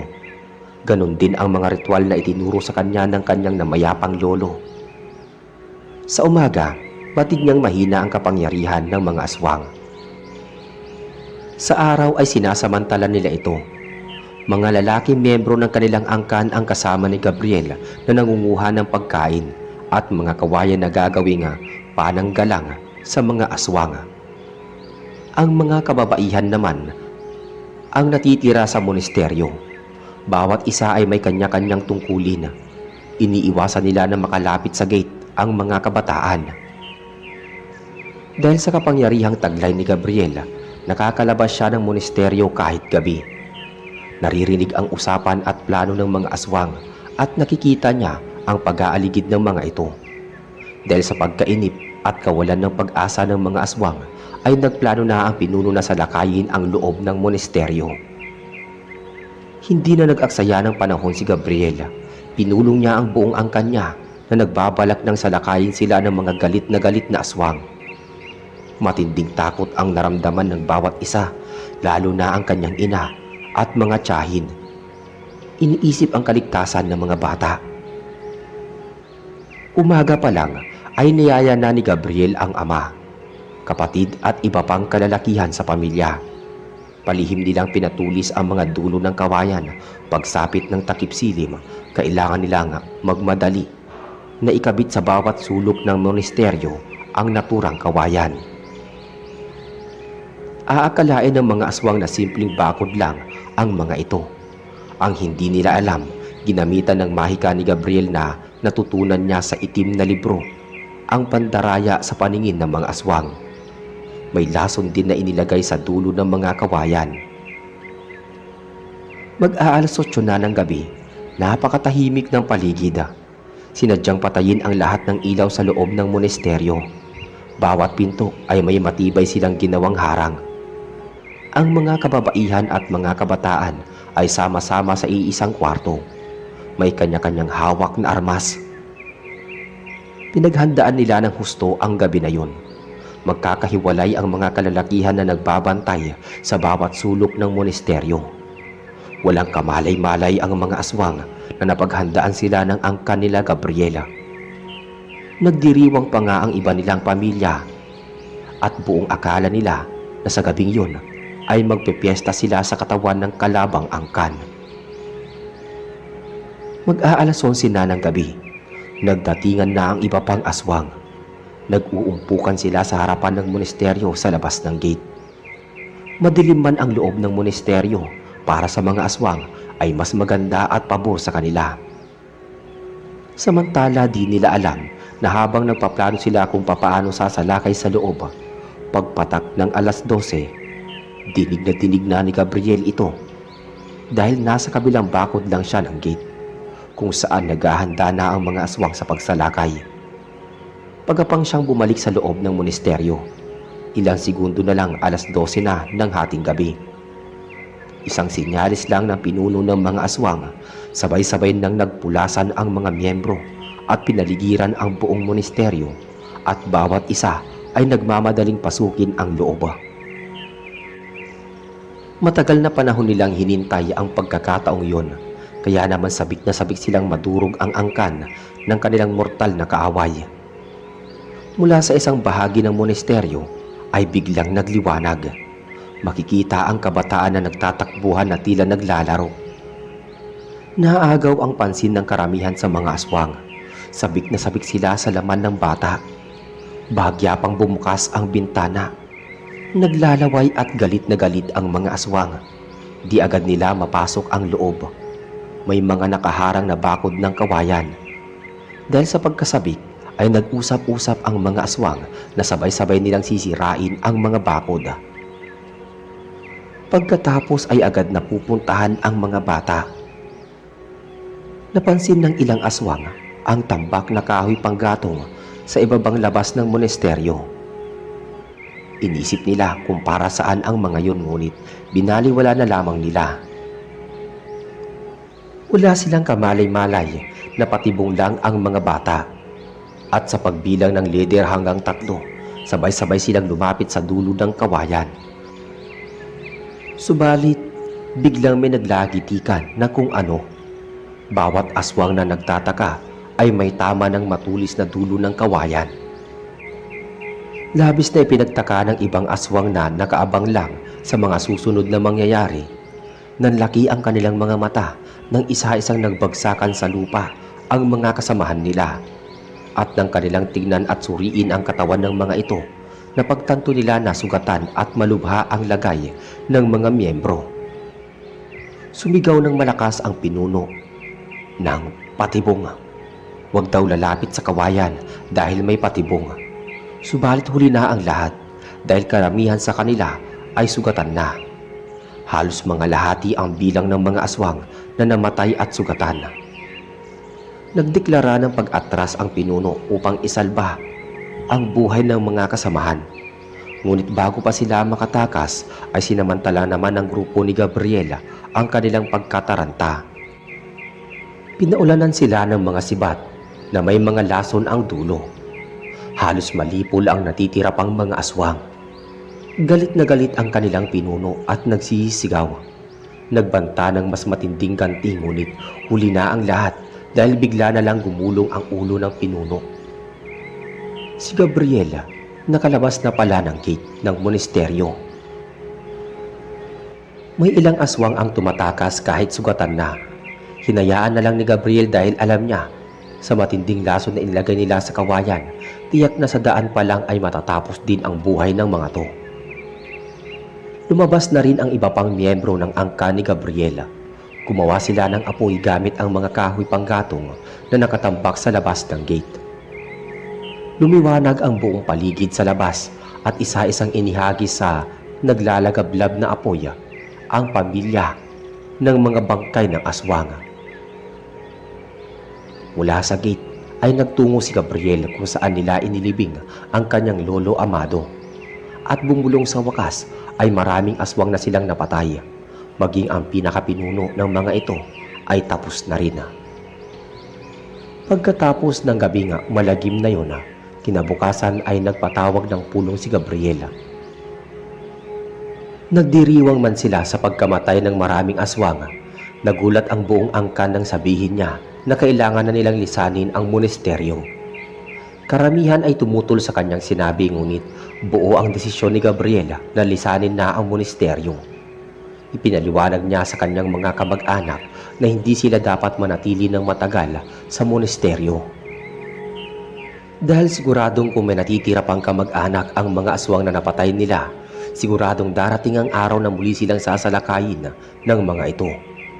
Kailangan nilang makakita ng lugar na angkop sa kanila upang makapambuhay at makakilos sila ng normal. Pagputok pa lang ng araw ng umagang yon ay nagiiyakan ang buong angkan ni Gabriel. Mabigat ang loob nila na iiwanan nila ang puntod ng pinakamamahal nilang lolo na si Amado. Ipinadlock ni Gabriel ang labas ng gate at nagumpisa na silang maglakbay. Kinakailangan na bago magtakip silim ay nakalayo na sila sa lugar. Mag-aalas 3 na ng hapon nang sa wakas ay marating nila Gabriel ang isang komunidad. Maganda ang aura ng lugar. Malawak ang sakop ng komunidad. Maraming puno at mababait ang mga tao na nakakasalubong nila. Lahat ay nakangiti sa kanila. May pagtataka man sa mga mata ng mga tao dahil parang isang barangay na yata ang bilang ng angkan ni Gabriela. Hinanap nila ang kapitan ng lugar. Pagkatapos ay kinausap niya ito ng masinsinan. Ipiniliwanag ng binata na nasunugan sila, kaya naghahanap sila ng bagong tirahan. Humiling si Gabriel na baka may nagbebenta ng lupa sa lugar. Sila na lang ang bibili at doon mag-uumpisa ng bagong buhay. Nagkatinginan ang lahat ng kanyang kamag-anak. Iisa ang nasa isipan nila, saan sila kukuha ng malaking halaga para maipambili nito. Isang ektaryang lupa ang ibinenta ng kapitan. I-welcome din sila nito at ipinakilala sa lahat ng taong naninirahan sa lugar. Walang pagsidlan, ang saya ng buong angkan. Sinabi na Gabriel na ang perang ipinambili niya sa lupa na 1 ektarya ay bigay ng kanilang pinakamamahal na si Lolo Amado. Mahabang panahon daw nitong inipon ang pera. At ibinilita din ni Gabriel na ang natitirang salaping hawak niya ay paparti-partihin sa bawat pamilya upang makapag-umpisa ng sari-sariling buhay. Masayang masaya ang lahat nang magkakasama pa rin sila ng angkan nila dahil ang lupang pagpapatayuan nila ng kani-kanilang bahay ay iisa. Mula sa kanitatayuan ni Gabriela, may napansin siyang kulay puting usok di kalayuan sa kanila. Unti-unting naghugis tao ang usok. Pumatak ang luha ng binata nang makita ang kanyang lolo na nakangiti na para bang sinasabi nito na hindi siya nagkamali sa pagpili kay Gabriel upang pamunuan at pangalagaan ang kanilang angkan. Lumipas ang mga taon na nakilala ni Gabriel ang maganda at mayuming dalaga na anak ng kapitan. Di naglaon ay niligawan niya ito at kaagad naman siyang sinagot pagkalipas ng 2 taon na. Dahil sa tagal ng pag-aantay ng binata, nasagutin siya ni Sheila, ay agad niya itong niyaya na magpakasal. Tuwang-tuwa ang kapitan. Mabilis man ang pangyayari, batid niyang nasa mabuting kamay ang kanyang kaisa-isang anak. Subalit tulad ng kasabihan na hindi lahat ng oras at pagkakataon ay aayon sa iyo. Isang napakalungkot na pangyayari ang naganap sa buhay ni Gabriel. 7 buwang buntis sa kanilang panganay ang kanyang asawang si Sheila nang maaksidente ito sa sinasakyang jeep at agad ding namatay. Tumigil ang ikot ng mundo para kay Gabriela. Hindi niya matanggap o kahit ng kanyang isipan na sa isang iglap ay wala na ang kanyang mag-iina. Nagluksa ang buong baryo at buong angkan ni Gabriela. Hindi nito magawang umiyak. Nakatulala lang ito sa kawalan. Awang-awa sa kanya lahat ng mga taong naroon. Unang gabi ng burol ng kanyang mag-iina. Parang walang pakialam si Gabriela. Ni tumingin sa kabaong ng asawa ay hindi niya ginagawa. Isinarado niya ang kanyang isip at puso para sa lahat. Maya-maya pa pumasok na siya sa loob ng kwarto nilang mag-asawa. Matutulog na sana siya nang biglang may tumapik sa kanya. Ang kanyang lolo Amado. Nakatayo ito sa likuran niya, malungkot na malungkot. Bumalikwas ng bangon si Gabriela at sabik na niyakap ng mahigpit ang matanda.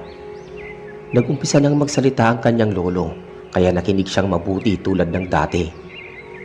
Nagugulat si Gabriel sa mga lumalabas sa bibig ng kanyang lolo.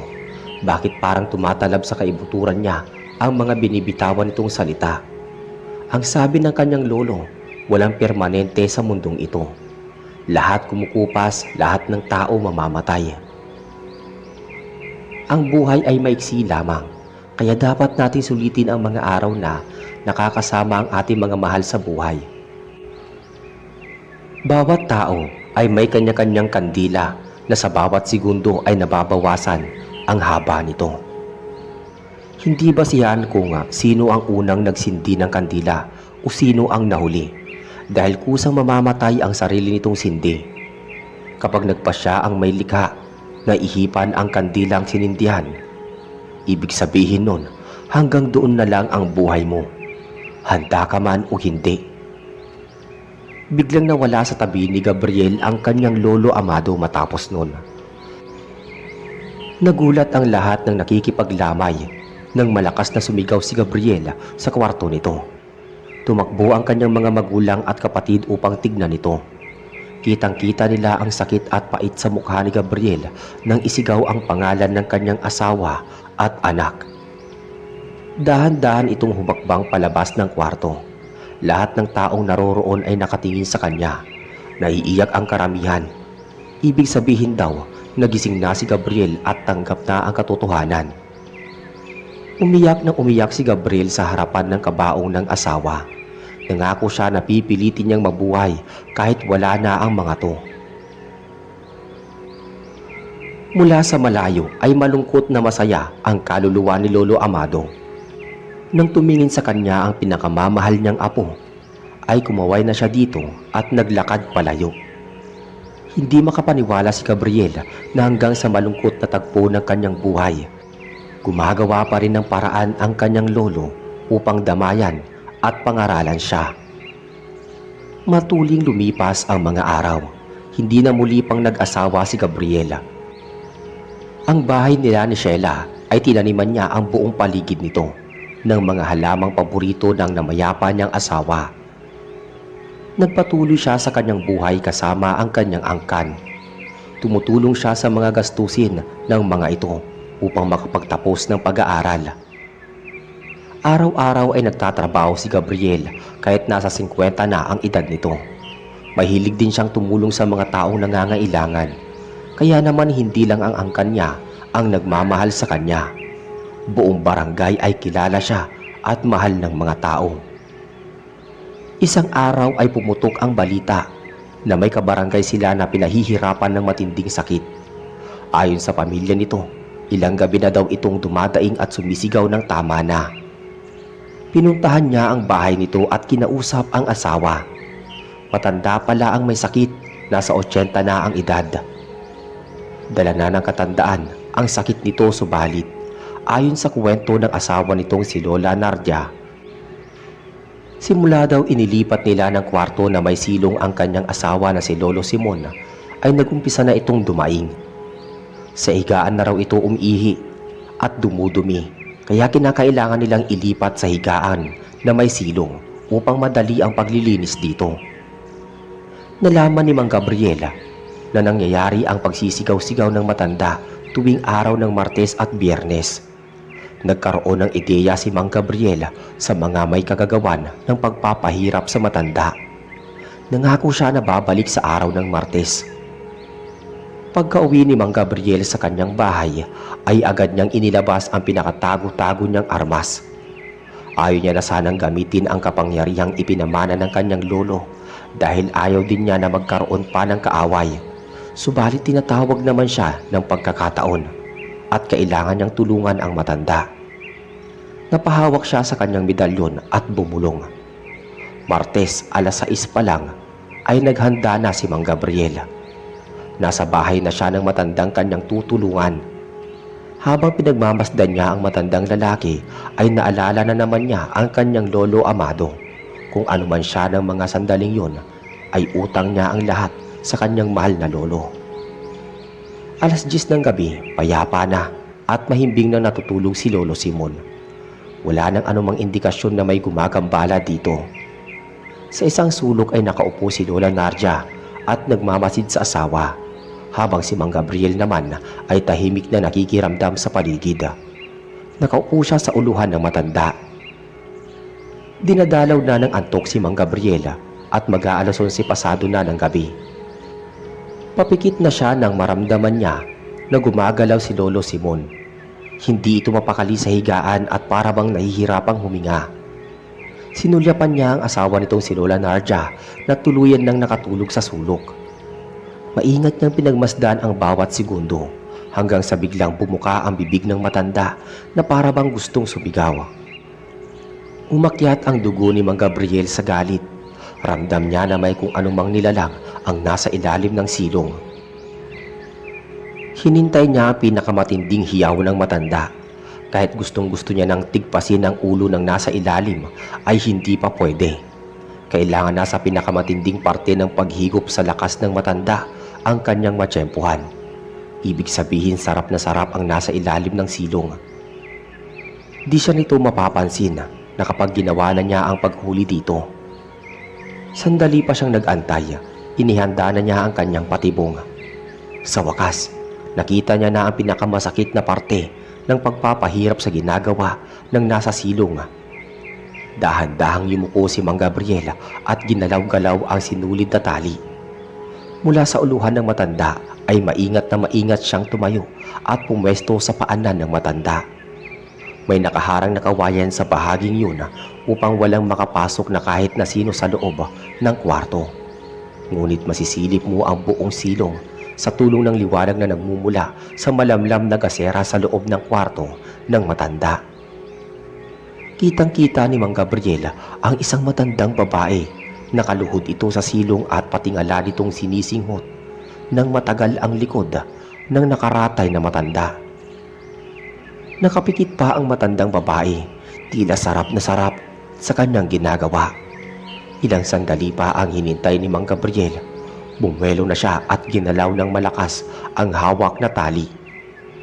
Biglang sumigaw ang matandang nasa ilalim ng silong. Sigaw na para ba itong nasasaktan. Sinilip muli ni Mang Gabriel. Napangiti siya nang hindi makagalaw ang matandang babae. Dumikit na yata ang mukha nito sa higaan ni Lolo Simon. Nagising na rin si Lola Narja at nakita niya na hinihingal ang kanyang asawa. Tumayo agad siya at sinabi kay Mang Gabriel na inaatake na naman ng asawa. Ngunit tahimik lang na nakaupo si Mang Gabriel at iniabot ang hawak na tali sa matanda. Naguguluhan na hinawakan ito ni Nana Narja nang biglang may humiyaw at nahila ang hawak niyang tali. Sumilip si Nana Narja sa silong dahil yun ang utos ni Mang Gabriel. Gulat na gulat siya nang makita ang matandang babae na nakadikit ang mukha sa higaan. Manduduno ang tawag sa matandang babae. Hinihigop nito ang lakas ng taong may sakit. Bangong-bango sila sa amoy at pakinggan ang bawat paghinga nito. Nakakaramdam ng matinding galit si Nana Narja sa babae. Nabitawan na bigla ang tali dahilan para tuluyang makatakas ito sa silong dala-dala ang tali. Nagulat si Lola Narja nang sabihin sa kanya ni Mang Gabriel na kinabukasan ay babalik ang manduduno upang humingi ng tawad sa kanila. Nagdadalawang isip ang matanda kung maniniwala ba o hindi. Sino ba namang may kasalanan ang kusang pupunta upang magpakilala, gayong nakatakas na nga ito. Kinabukasan, habang pinapakain ni Lola Narja si Lolo Simon, may narinig silang kumakatok sa kanilang pintuan. Dahan-dahan siyang naglakad at binuksan ang pinto. Nagulat siya na pakunot ang noo nang bumungad sa kanya ang kaibigan niyang si Lola Angie. Lalo pa siyang napakunot noo nang mapansin na hindi ito halos makapagsalita. May takip na tela ang bibig nito. Lumuhod sa harapan niya habang umiiyak ang kaibigan. Nagtataka man ay tinanong niya kung bakit umiiyak at nakaluhod. Sa pautal-utal na salita ay nasabi nito na siya ang may kagagawan kung bakit naghirap si Lolo Simon. Nanlaki ang mga mata ni Lola Narja sa kanyang narinig. Gusto niya itong saktan kung bakit ito nagawa ang bagay na yon, kayong halos magkapatid na ang turingan nilang dalawa.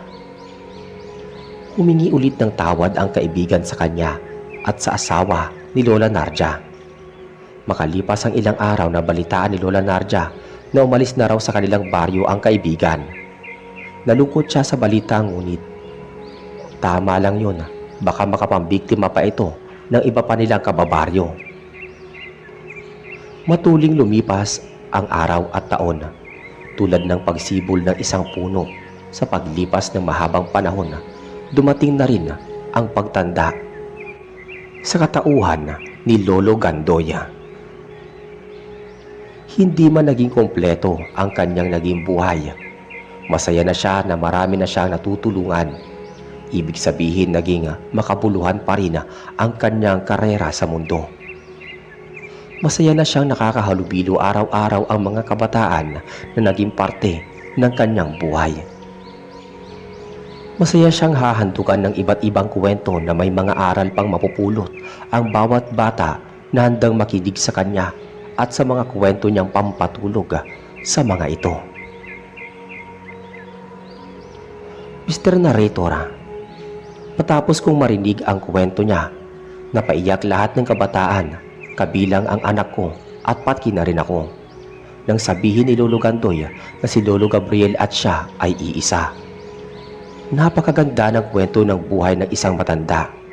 Natatatak sa isipan ng mga kabataan at maging ako man, masasabi ko na kahit kailan ay hindi ko makakalimutan habang ako ay nabubuhay.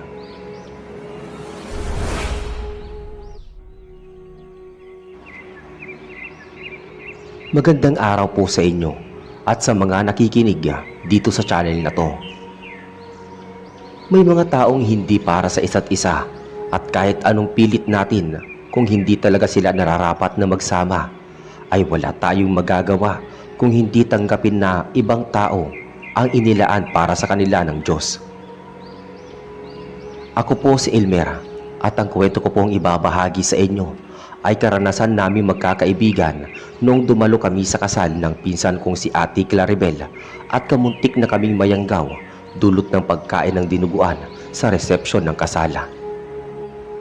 Ilang araw bago ikasal si Ate Claribel kay Kuya Antonio ay nakatanggap kami ng pamilya ko ng imbitasyon buhat kina ate.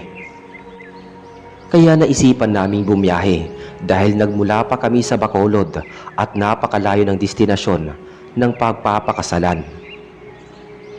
Kasama ko rin ang mga kaibigan kong sina Jimmy at Denise na malapit ding kaibigan ni Ate Claribel. Batanggenyo pa ang napangasawa niya, kaya naman manginginom.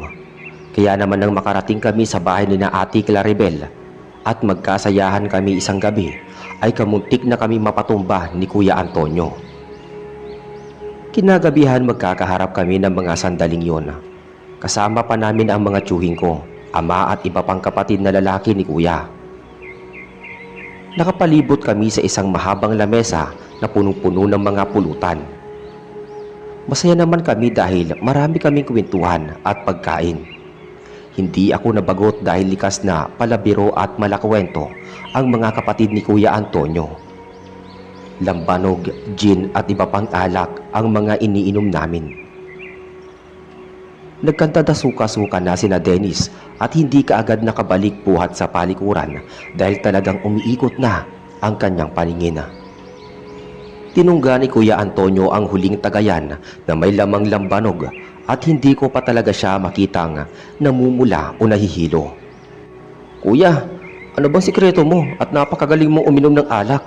Parang hindi ka malalason sa inuman at kahit yata dayahin ka namin hindi ka tutumba. Sabi ko kay Kuya Antonio. Napatawa siya at ako ay kanyang inakbayan. Alam mo, Otoy, likas na sa aming mga Batanggenyo ang matatapang at malalakas sa inuman. Teenager pa lang ako, talagang nahasa na ako sa inuman. Ilang case pa ng birang iniinom namin mga magkakabarkada. Kaya talagang batikan ako pagdating sa inuman. Hindi pati ako umaayaw hanggat may natitirang alak sa lamesa. Napalunok ako at talagang humahanga kay Kuya Antonio. Teka, sa inuman po ba kayo nagkakilala ni Ate Claribel? Tanong ng binata kong kapatid. Hindi, sa trabaho kami nagkakilala, pero tumibay din sa pag-iinom si Claribel nung madalas kami nagkakaroon ng party na panay inuman ng mga kabarkada namin. Maya-maya, may dumating pang isang malaking bote ng alak. Inilapag iyon ng kapatid na lalaki ni Kuya Antonio sa lamesa. O ayan, pampagising. Ano, kaya pa ba? Hanggat may alak walang susuko. Itutuloy natin ang laban. At dahil doon ay nagkatawanan silang lahat at kumuha na naman ng tagayan at ibinuhos ang alak. Pagkatapos ay nagpatuloy ang pagpapaikot nito sa aming mga kalalakihan. Para lamang talagang tubig kung inumin ng pamilya ni Kuya Antonio ang alak. Hindi man lamang sila tinatamaan at hindi rin sila nakakaramdam ng antok at pagsusuka. Hustong pagbalik ni Denise ay eksakto nga sa kanya tumapat ang tagayan na may alak. Napilitan siyang mapangiti habang nakatingin kay Kuya Antonio at maya-maya ay pasimple siyang lumapit at tumingin. Bumulong siya sa akin. Pare, hanggang umaga ba tayo magiinom? Pakiramdam ko mahapdi na sikmura ko eh. Wala na ako maisuka, baka himatayin na ako dito sa lamesa. Tumugon ako ng pabulong din. Pare, inumin mo na ang alak. At pagkatapos sabay-sabay na tayong umangat na tatlo nila, Jimmy. Sa tingin ko, hindi natin kakayanin sina Kuya Antonio, pati pamilya niya. Matitibay sila sa inuman at dihado tayo kung makikipaglaban tayo sa kanila. At ganun nga ang nangyari. Magkakasabay kaming umangat. Ayaw pa kaming paalisin ni Kuya Antonio pero napansin niyang inaantok na ako. Pasuray-suray na si Jimmy at parang napapasukan na si Denise kaya hinayaan na rin niya kaming pumasok sa kwarto para makapagpahinga. Inabot sila ng madaling araw sa pag-iinom at sa kainaumagahan ay sumasakit ang mga ulo naming magkakabarkada. Parang hinahampas ng martilyo ang ulo ko sa sobrang sakit pero kahit masama ang pakiramdam ko ay nagawa ko pang makabangon sa higaan at makapagpalit ng damit. Hangang-hanga kami magkakaibigan kay Kuya Antonio dahil hindi man lang siya nagkaroon ng hangover at talagang parang tubig lang sa kanya ang alak. Medyo nahihilo pa kami magkakabarkada. Bumati ako sa mga tao na nasa sala at bigla akong nagising nang makita ko si Sonia. Para akong nasa ulap nang umiti siya sa akin. Lumapit ako sa kanya at nag-ayos ng sarili. Hi, kamusta ka Sonia? Nag-almusal ka na ba? Tara magkape tayo. At hindi naman niya ako tinanggihan. Magkasabay kami nagkape at saglit na nagkwentuhan pero hindi pa noon natatagalan ay sandaling napadungaw ako sa may bintana. May nakita akong lalaki na pasilip-silip sa aming tinutuluyang bahay. Nagtataka ako kung bakit hindi siya lumalapit sa may bakuran at hindi tumatawag sa mga nasa loob kung may mahalaga siyang taong hinahanap. Ano naman kayong kailangan niya at bakit nagpapakahirap siyang magpasilip-silip sa labas? Samantala pwede naman siyang tumawag at sumigaw. Tanong ko sa aking sarili. Inubos ko muna ang aking kape bago lumabas ng bahay. Pagkakita ko sa kanya ay tinanong ko siya. Pre, sinong hinahanap mo? Halika sa loob at baka nandun ang hinahanap mong tao. Bahagya siyang tumingin sa akin at ngumiti. Wala pare. Siguro sa ibang araw na lang at parang abala ang mga tao sa loob eh. Sabi niya. Tumugon ako. Oo, abala nga ang lahat dahil ikakasal na bukas ang pinsang ko, si Ate Claribel. Nagulat pa ako dahil biglang lumungkot ang mukha ng lalaki. Pagkatapos ay nagmamadali siyang nagpaalam sa akin. Eksaktong lumabas ng bakuran si Tio Arnolfo at tinawag niya ako. O iho, anong ginagawa mo dito? May kausap ka ba kanina? Bahagya akong lumingon. Hinarap ko si Tio Arnolfo at ngumiti. Tio, kasi may isa po akong nakitang lalaki na pasilip-silip sa bahay. Nilapitan ko po siya at tinanong kung sinong hinahanap niya. At sinabi po niyang sa ibang araw na lamang daw siya babalik. Napakunot ang noo ni Tio Arnolfo at ipinalarawan sa akin ang anyo ng lalaki. Kaya sinabi ko sa kanya ang itsura nito. Bigla siyang natahimik at nagulat ang ekspresyon ng mukha niya. Pero hindi siya nagbigay sa akin ng detalye tungkol sa lalaki. Hindi na ako nag-usisa pa at bumalik na ako sa loob ng bahay. Inabot ng tanghali sa bahay si Sonia kasama ang iba pa niyang mga kapatid at pinsan ko na may paali-aligid sa kanyang binata. Tinanong ko ang kapatid ni Kuya Antonio. Rafael ang pangalan niya. Kapatid siya ng kaibigan ni Kuya Antonio. Isa rin siyang abay. Balita ko, nagbabalat na nga siyang manligaw kay Sonia. Teka, bakit mo natanong? Siguro nagsiselos ka, no?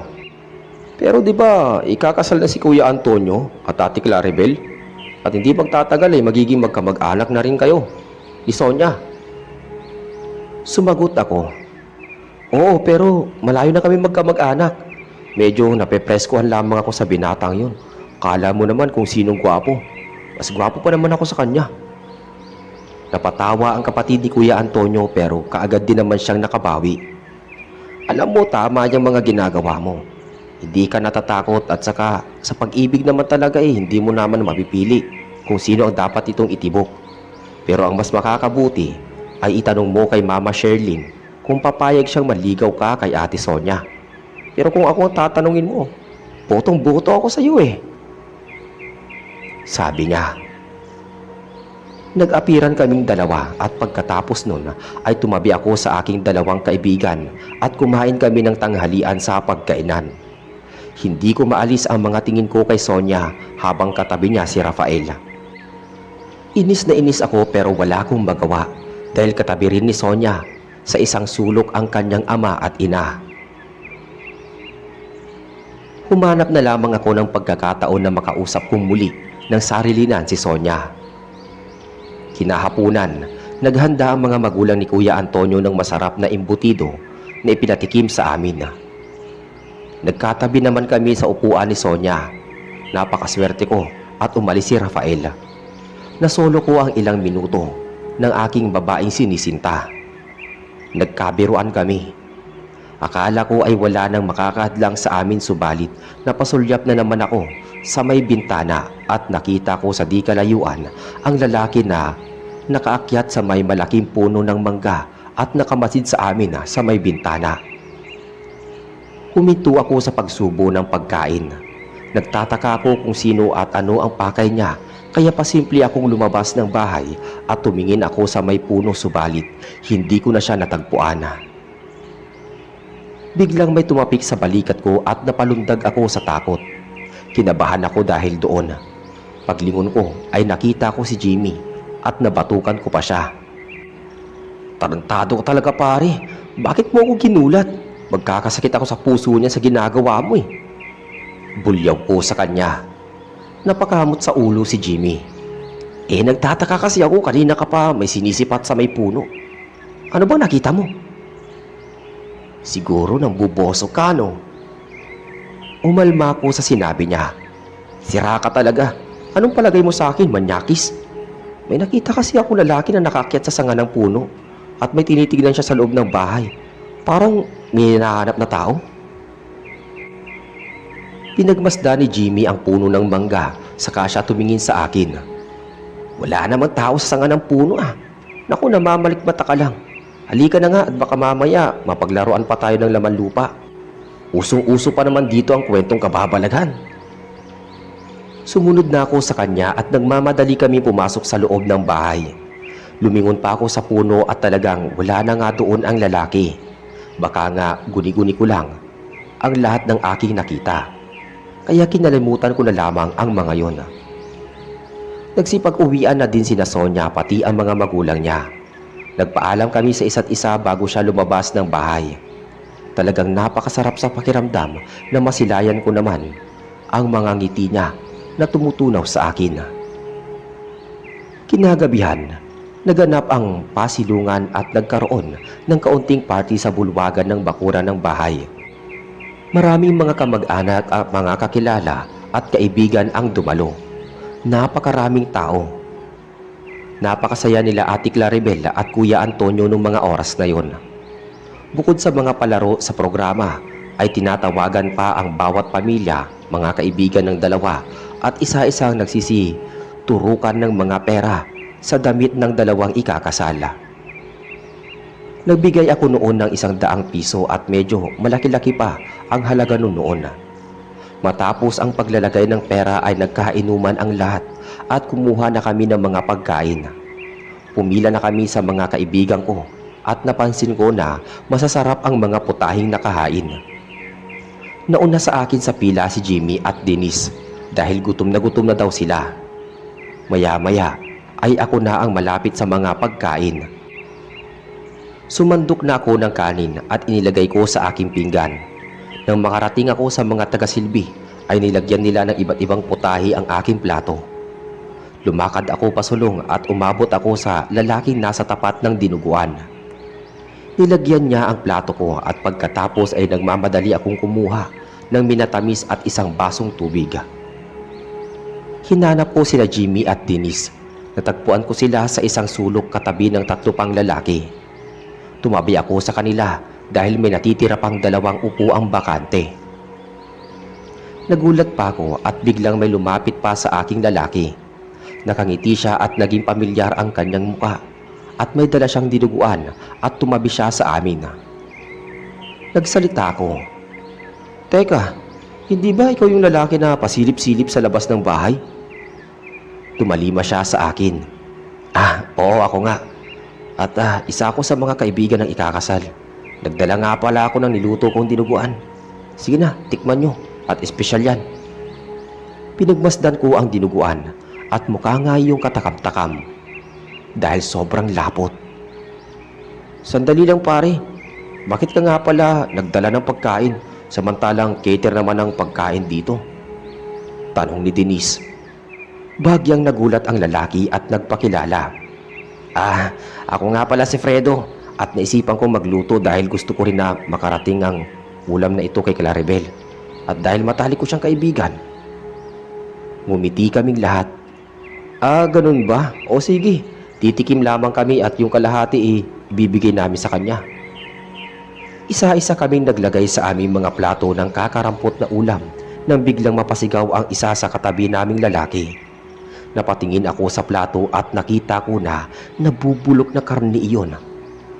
Natabig niya ang plato at nahulog sa sahig kung saan ito nabasag at nagkanda pira-piraso. Tumayo ang lalaki at napapasigaw. Aswang! Aswang ang lalaki!" Napukaw ang atensyon ng lahat at napatingin silang lahat sa aming direksyon. Napatayo ako at tuluyan na akong nawalan ng gana nang ilabot ako ng maisip na karne ng tao ang laman ng dinuguan. Nasa panganib ang buhay naming lahat. Biglang umalingaw-ngaw ang tinig ni Tio Arnolfo. "Fredo!" At dahil doon ay nagkagulo. Itinulak ng lalaki ang aming lamesa at nagtangkang tumakas. Sinalubong pa siya ng iba pang mga kalalakihan subalit nagpumiglas siya at nagmadaling tumakbo. Hinabol namin siyang magkakaibigan. Nagsisigawan ang mga tao at napansin ko si Ate Claribel na nakayakap kay Kuya Antonio. Mabuti na lamang at nasundan nila Jimmy at Denise si Fredo. Subalit malakas ito at nasikmuraan pa silang dalawa. Meron pang sumunggab kay Fredo ng mga kapatid ni Kuya Antonio pero talagang malakas ang puwersa ng lalaki.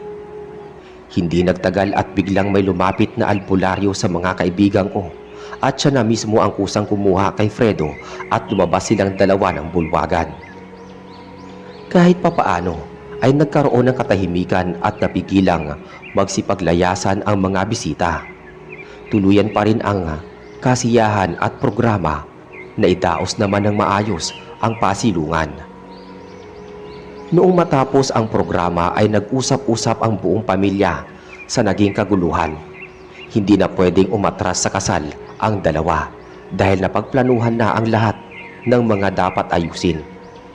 Nakaayos na rin nasa mismong kasal kaya naman makikipagtulungan ang mga magulang ni Kuya Arnolfo at Ate Claribel sa mga kapulisan maging sa mga tanod upang masiguro ang kaligtasan ng dalawa sa kasal na kasunod na araw.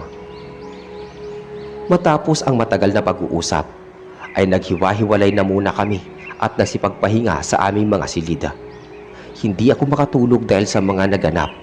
Matagal akong nakatingala sa kisame. Inabot na ako ng 3:00 ng madaling araw bago ako tuluyang nakatulog. Kamuntik pa akong tanghaliin ng gising. Mabuti na lamang at ginising ako ng nanay ko. Nagmamadali akong mag-almusal at maligo. Kasunod nun ay ilang minuto akong nagbihis, nagpabango at naglagay ng gel sa buhok bago ako tuluyang lumabas. Alas 8 ang kasal, kaya kailangang maaga kami makarating sa simbahan. Nag-ayos ako ng sarili at pagkatapos ay sumakay na lang kami ng tricycle ng mga kabarkada ko at hindi na kami nakisabay sa mga kamag-anak na napakarami at magsiksikan pa kami sa arkiladong kotse. Naupo kami sa may tagiliran na medyo malayo sa mga abay at mga iba pang mga bisita. Nasulyapan namin nila Jimmy at Denise ang mga abay. Panay pasulyap pa sa akin ni Sonia na namukhang Diyosa sa suot niya bilang abay. Halos mapatulala ako sa taglay niyang kagandahan at hindi ko maialis sa kanya ang mga tingin ko. Sa kanya lamang ako nakafocus kahit may iba pang abay na babae na gustong makipagkilala sa akin. Pero hindi ko maikakailang kapatid siya ni Kuya Antonio na hindi rin nalalayo sa aking edad. Pakiramdam ko ay talagang may lihim siyang pagtingin sa akin na hindi niya maamin-amin. Kahit naman ako ay hinahangaan ko siya pero nagpipigil ako ng sarili dahil maraming pumuporma sa kanya at nahihiya ko kay Kuya Antonio. Napakatagal maglakad ng mga abay. Inabot ng kalahating oras bago lumitaw si Ate Claribel. Inihatid siya ng kanyang mga magulang at pagkatapos ay sinalubong ni Kuya Antonio patungo sa altar. Sumagi na naman sa isip ko si Fredo, pati ang dala nitong dinuguan sa pasilungan. Pero mabilis iyong napawi nang masaksiyan ko ang pagsisimula ng misa. Naging sentimental ang tagpo noong nagsusumpaan na silang dalawa habang nagkakasuotan ng singsing. Napaka-romantiko habang nagsasabihan sila ng pangako na walang hanggan sa isa't isa. Sa tingin ko ay hindi ko pa iyon kayang magawa sa buhay ko, lalo pat wala pa nga akong kasintahan ng mga panahong yon. Maya-maya, nabasag ang katahimikan nang biglang nagsalita si Jimmy. Sadyang meron talagang mga taong itinadhana ng Diyos para sa isa't isa. Sumabat naman si Denise. Wow, saan mo naman napulot yan, pre? At saka teka muna, paano mo sasabi na katadhana ang dalawang taong ikinasal hanggat hindi sila naghihiwalay at mamamatay silang magkasama? Doon mo lang mapapatunayang itinadhana sila sa isa't isa. Humanga naman ako sa mga sinabi ni Denise. Hoy, saan mo natutunan yan? May pinagdadaanan ka ba? Tanong ko. Wala pare, base lamang yan sa mga obserbasyon ko sa mga kaibigan ko na nagpakasal. Pagkatapos ay naghiwalay. Kung saan-saan pa napadako ang aming usapan hanggang sa matapos na ang misa. Tuwang-tuwa na naman ako nang magtama ang paningin namin ni Sonia. Pakiramdam ko ay pumapalakpak ang tenga ko sa sobrang kasiyahan. Kumuha ng mga larawan ang inarkilang photographer at humanay kami sa altar. Nakatabi ko pa si Sonia kaya lalo akong inasar nila Jimmy at Denise. Napansin pa ako ng kapatid ni Kuya Antonio kaya lalo niya kaming siniksik ni Sonia sa pwesto bago kumuha ng larawan ang photographer. Halos pulikatin ang mga paa ko sa matagal na pagtayo. Kung ano-ano pang anggulo namin sa photoshoot pero okay lang dahil katabi ko naman si Sonia. Hindi na ako naiinip at mas lalo ko pa siyang tinititigan ng malapitan at walang paglagyan ang matinding kilig at saya ng puso ko. At sa tuwing nasusulyapan ko ang mga ngiti niya, ay ganun na lamang ang labis-labis na kasiyahan na aking nadarama. Nang makalabas sa simbahan ang dalawang bagong kasal, ay naghagis ng bigas ang mga tao at kasunod nun ay nagkanya-kanya na kaming sakay sa mga sasakyan patungo sa resepsyon ng kasal. Bago sumapit ang alas 12, ay nakarating na kami sa resepsyon. Isang simpleng malaki at malawak na hall iyon na may mga nakahaing mga pagkain at may mga magagandang disenyo ang mga dekorasyon. Kasyang-kasya ang mga bisita. Ilang minuto bago dumako sa pagtatanghalian ay sinimulan na ang programa. Nagsubuan muna ng cake ang bagong kasal, pagkatapos ay pinalipad ang mga ibon at kasunod nun ay isinagawa ang paghahagis ng bukit. Hustong si Sonia pa ang nakakuha ng bukit kaya nakaramdam na ako ng hindi maganda. Mukhang pagkakaisahan ako sa kasalan o may iba pang lalaki makakakuha ng garter at makakapareha ni Sonia. Pahamak pa ang kinuhang MC dahil sa isa-isa pang tinawag ang mga pangalan namin mga kabinataan. Binalat ko sanang pumunta sa palikuran kaso ay nahuli ako nila Jimmy at Denise. At sa hindi ko inaasahan, ako pa ang nakaagaw ng garter. Lumakas ang mga kantsawan at sigawan ng mga kabinataan. Pulang-pula ko sa hiya nang magkatabi kami ni Sonia at kami pa ang naging magkapareha. Kinantsawan pa ako ng mga bagong kasal, pati mga magulang ko, at naniniwala pa silang kung sinong makakasalo ng bukit at makakakuha ng garter ay sila ang kasunod na ikakasal. Nagpasalamat na lamang ako noong matapos na ang programa at nagsalita ang MC na pwede na kaming pumila para makakain. Pumila na kami ng mga kaibigan ko at napansin ko na masasarap ang mga putahing nakahain. Sa mga sandaling yun ay nauna ang mga kaibigan ko na kumuha ng mga pagkain. Sumunod naman ako at pagkatapos ay naghanap kami ng pwestong makakainan. Mabuti na lamang at tinawag kami ng pamilya ni Ate Claribel at doon kami pumwesto sa katabi nila. Nag-umpisa na kami kumain at napadako na naman ang usapan namin kay Fredo. Kaya hindi ko napigilang mapatanong. Sino po ba si Fredo? At bakit nanggugulo siya sa kasal ni ate? Tanong ko. At si Tio Arnolfo ang sumagot sa katanungan ko. Si Fredo, ang dating taga-suyo ni ate mo Claribel. Magaling din siyang magluto at matagal na siyang may lihim na pagtingin kay Claribel. Naging magkasintahan sila subalit nang malaman nito na aswang si Fredo ay hiniwalayan niya ito at iniwasan. Hindi matanggap ni Fredo na may iba na minamahal si Claribel at ikinasal pa siya. Kaya gumaganti siya at idinadamay pa niya ang ibang tao para malason at mayanggaw. Namilog ang mga mata naming magkakaibigan. Hindi namin alam na mayroong ganoong kwento si Ate Claribel. Wala akong kaalam-alam na may dati pala siyang kasintahang aswang. Marahil ay hindi iyon ipinaalam ng pamilya niya sa iba naming mga kamag-anak upang maprotektahan ang pamilya nila, pati ang kanilang reputasyon. At sigurado akong tutol din ang mga magulang ni Ate Claribel kay Fredo, kaya posibleng may kaugnayan din sila sa paghihiwalay nilang dalawa. Makalipas ang ilang sandali ay lumibot ang bagong kasal sa bawat lamesa na may dalang alak. Ang bawat isang matapatan ay umiinom ng alak sa kopeta at naglalagay ng pera sa damit ng dalawa sa pamamagitan ng aspile na itinutusok sa kanilang mga damit. Hustong napatapat ang mag-asawa sa aming lamesa at hindi kami nakaligtas sa kanila.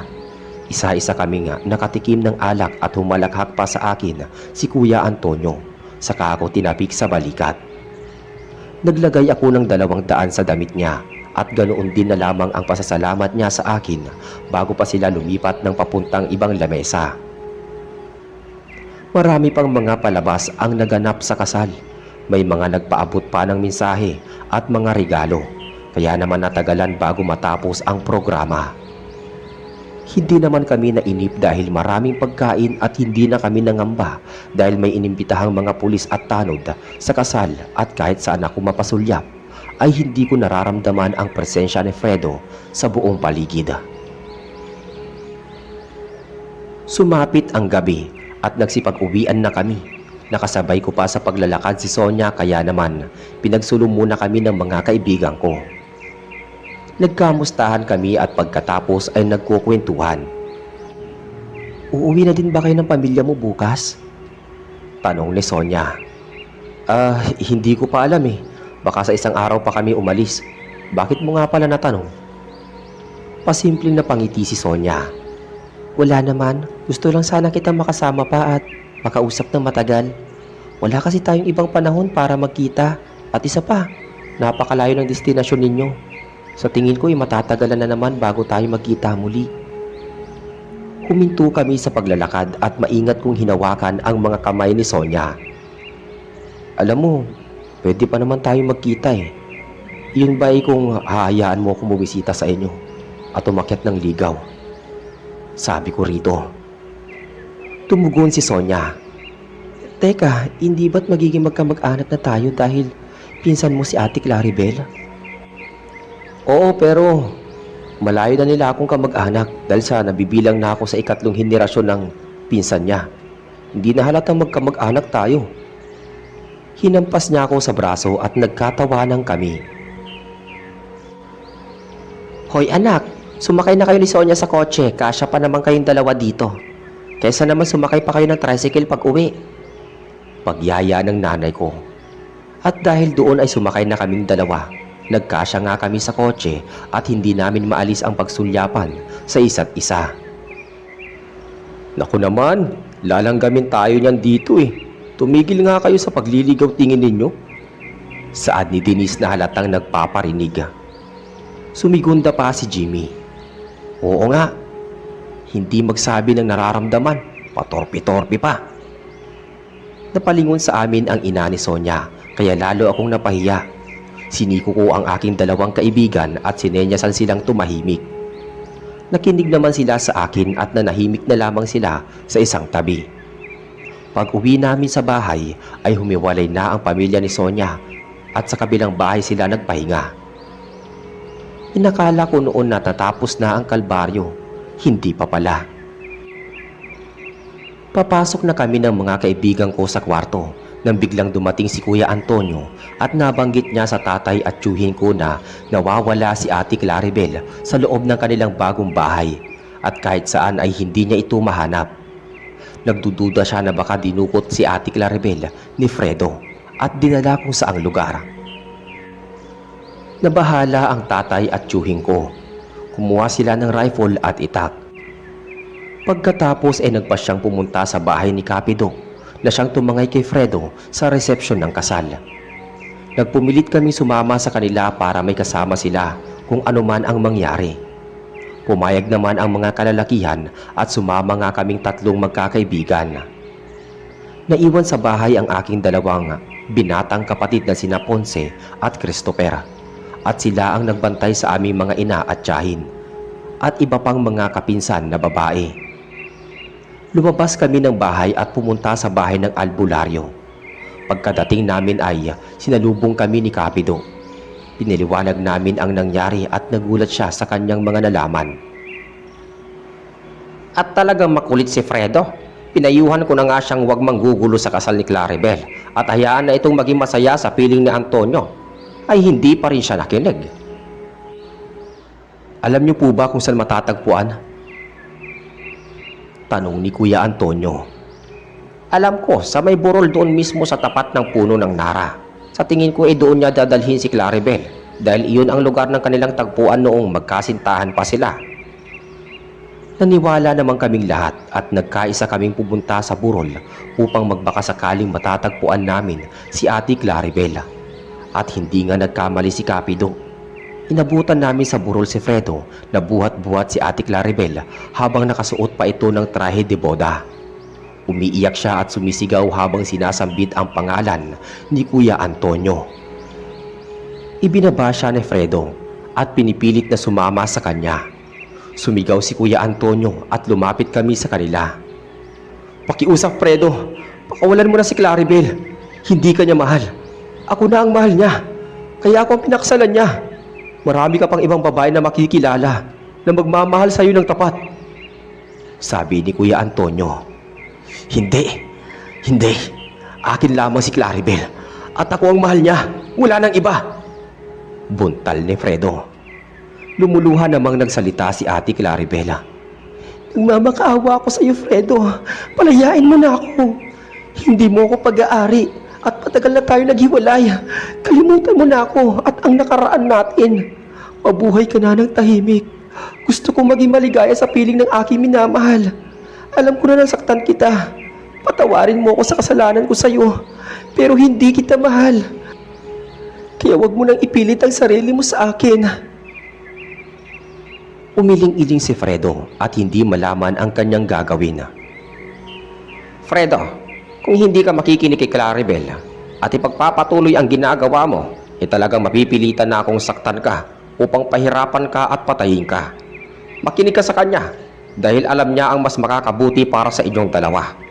Hindi na siya ang dapat mong mahalin dahil may mahal na siyang iba. Sinasayang mo lamang ang buhay mo. Manlalaban pa sana si Fredo pero bigla siyang hindi nakagalaw mula sa kanyang kinatatayuan. Silyado ang lugar na kinatatayuan mo at kapag kumilos ka ng masama ay katapusan na rin ang buhay mo. Mamili ka bago magbago ang isip ko. Pakakawalan mo si Claribel at magpapakalayo-layo ka o itutuloy ang pagpapatay ko sa iyo. Tanong ni Kapido. Namayani ang katahimikan at pagkatapos ng ilang sandali ay lumuluha na si Fredo. Claribel, patawarin mo ko. Dahil naging sakim ako sa pagmamahal ko sa iyo. Iniisip ko lamang ang sarili ko at nagpadala ako sa galit ng maghiwalay tayo. Pero kahit kailan, hindi nawala ang pagpapahalaga ko sa iyo. Masyado ako nasaktan nang iwan mo ko. Sana, mabigyan mo pa ako ng ikalawang pagkakataon para mapatawad ako at pagsisihan ang mga kasalanang nagawa ko. Unti-unting bumalik sa normal ang katawan ni Fredo. Malaya na siyang nakakakilos at nahaplos pa niya ang mukha ni Ate Claribel. Nangusap naman si Ate Claribel. Oh Fredo, pinapatawad na kita at hangad ko mahanap mo ang hinahangad mong kasiyahan. Nagyakapan silang dalawa at pagkatapos nun ay mabilis na kumala si Fredo at kumaripas siya ng takbo hanggang sa maglaho siya sa kariblan. Dumaluhong kami sa harapan ni Ate Claribel at binuhat siya ni Kuya Antonio. Mahal ko, tumigil ka na sa pag-iyak. Wala na si Fredo. Wala nang ibang makapagpahiwalay pa sa atin. Tumigil naman sa pag-iyak si Ate Claribel at nagsipag-uwian na kaming lahat. Pagbalik ko sa bahay ay nakatulog na din ako ng mahimbing at may naramdaman akong malaking ibon na nagkahig sa bintana. Naisip ko na posibleng si Fredo din ang nagbalat kayong malaking ibon na gustong makapasok sa loob ng kwarto. Hindi pa kami nakauwi sa kasunod na araw dahil nagkaroon pa kami ng kaunting kasiyahan sa kabila ng mga nangyari sa bagong kasal. Sa kasunod pang araw kami nakabalik sa aming lugar. Nagpaalam na din ako kay Sonia at ipinagnilay-nilayan ko na muna ang mga bagay-bagay. Umalik kami nila Jimmy at Denise sa aming mga regular na trabaho. Base sa aming naging karanasan, masasabi ko po na kahit anong pilit nating maibalik ang pagmamahal sa atin ng ibang tao, kung matagal na silang sumuko at wala na silang pagmamahal na natitira para sa atin, ay huwag na nating ipagpilitan ang ating mga sarili. Sa kaso ni Fredo, nagmahal siya subalit bawal at hindi talaga maaari.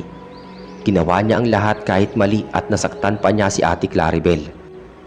Pero sa huli ay nakamtan naman niya ang kapatawaran na nararapat para sa kanya. Sa salukuyan ay may sari-sarili na kami mga pamilya. Hindi kami nagkatuluyan ni Sonia dahil napag-isip-isip ko na kahit pagbaliktarin pa rin namin ang lahat ay talagang magkamag-anak kami at nawalan na din kami ng komunikasyon. Ibang babae ang napangasawa at nakatuluyan ko. Sina Jimmy at Denise ay may mga asawa at anak na rin. At pare-parehas din kaming umangat ang posisyon sa aming mga trabaho. Hanggang dito na lamang po ang aking kwento at maraming salamat sa inyong pakikinig at more power sa inyong channel. Magandang araw po sa inyo at salamat.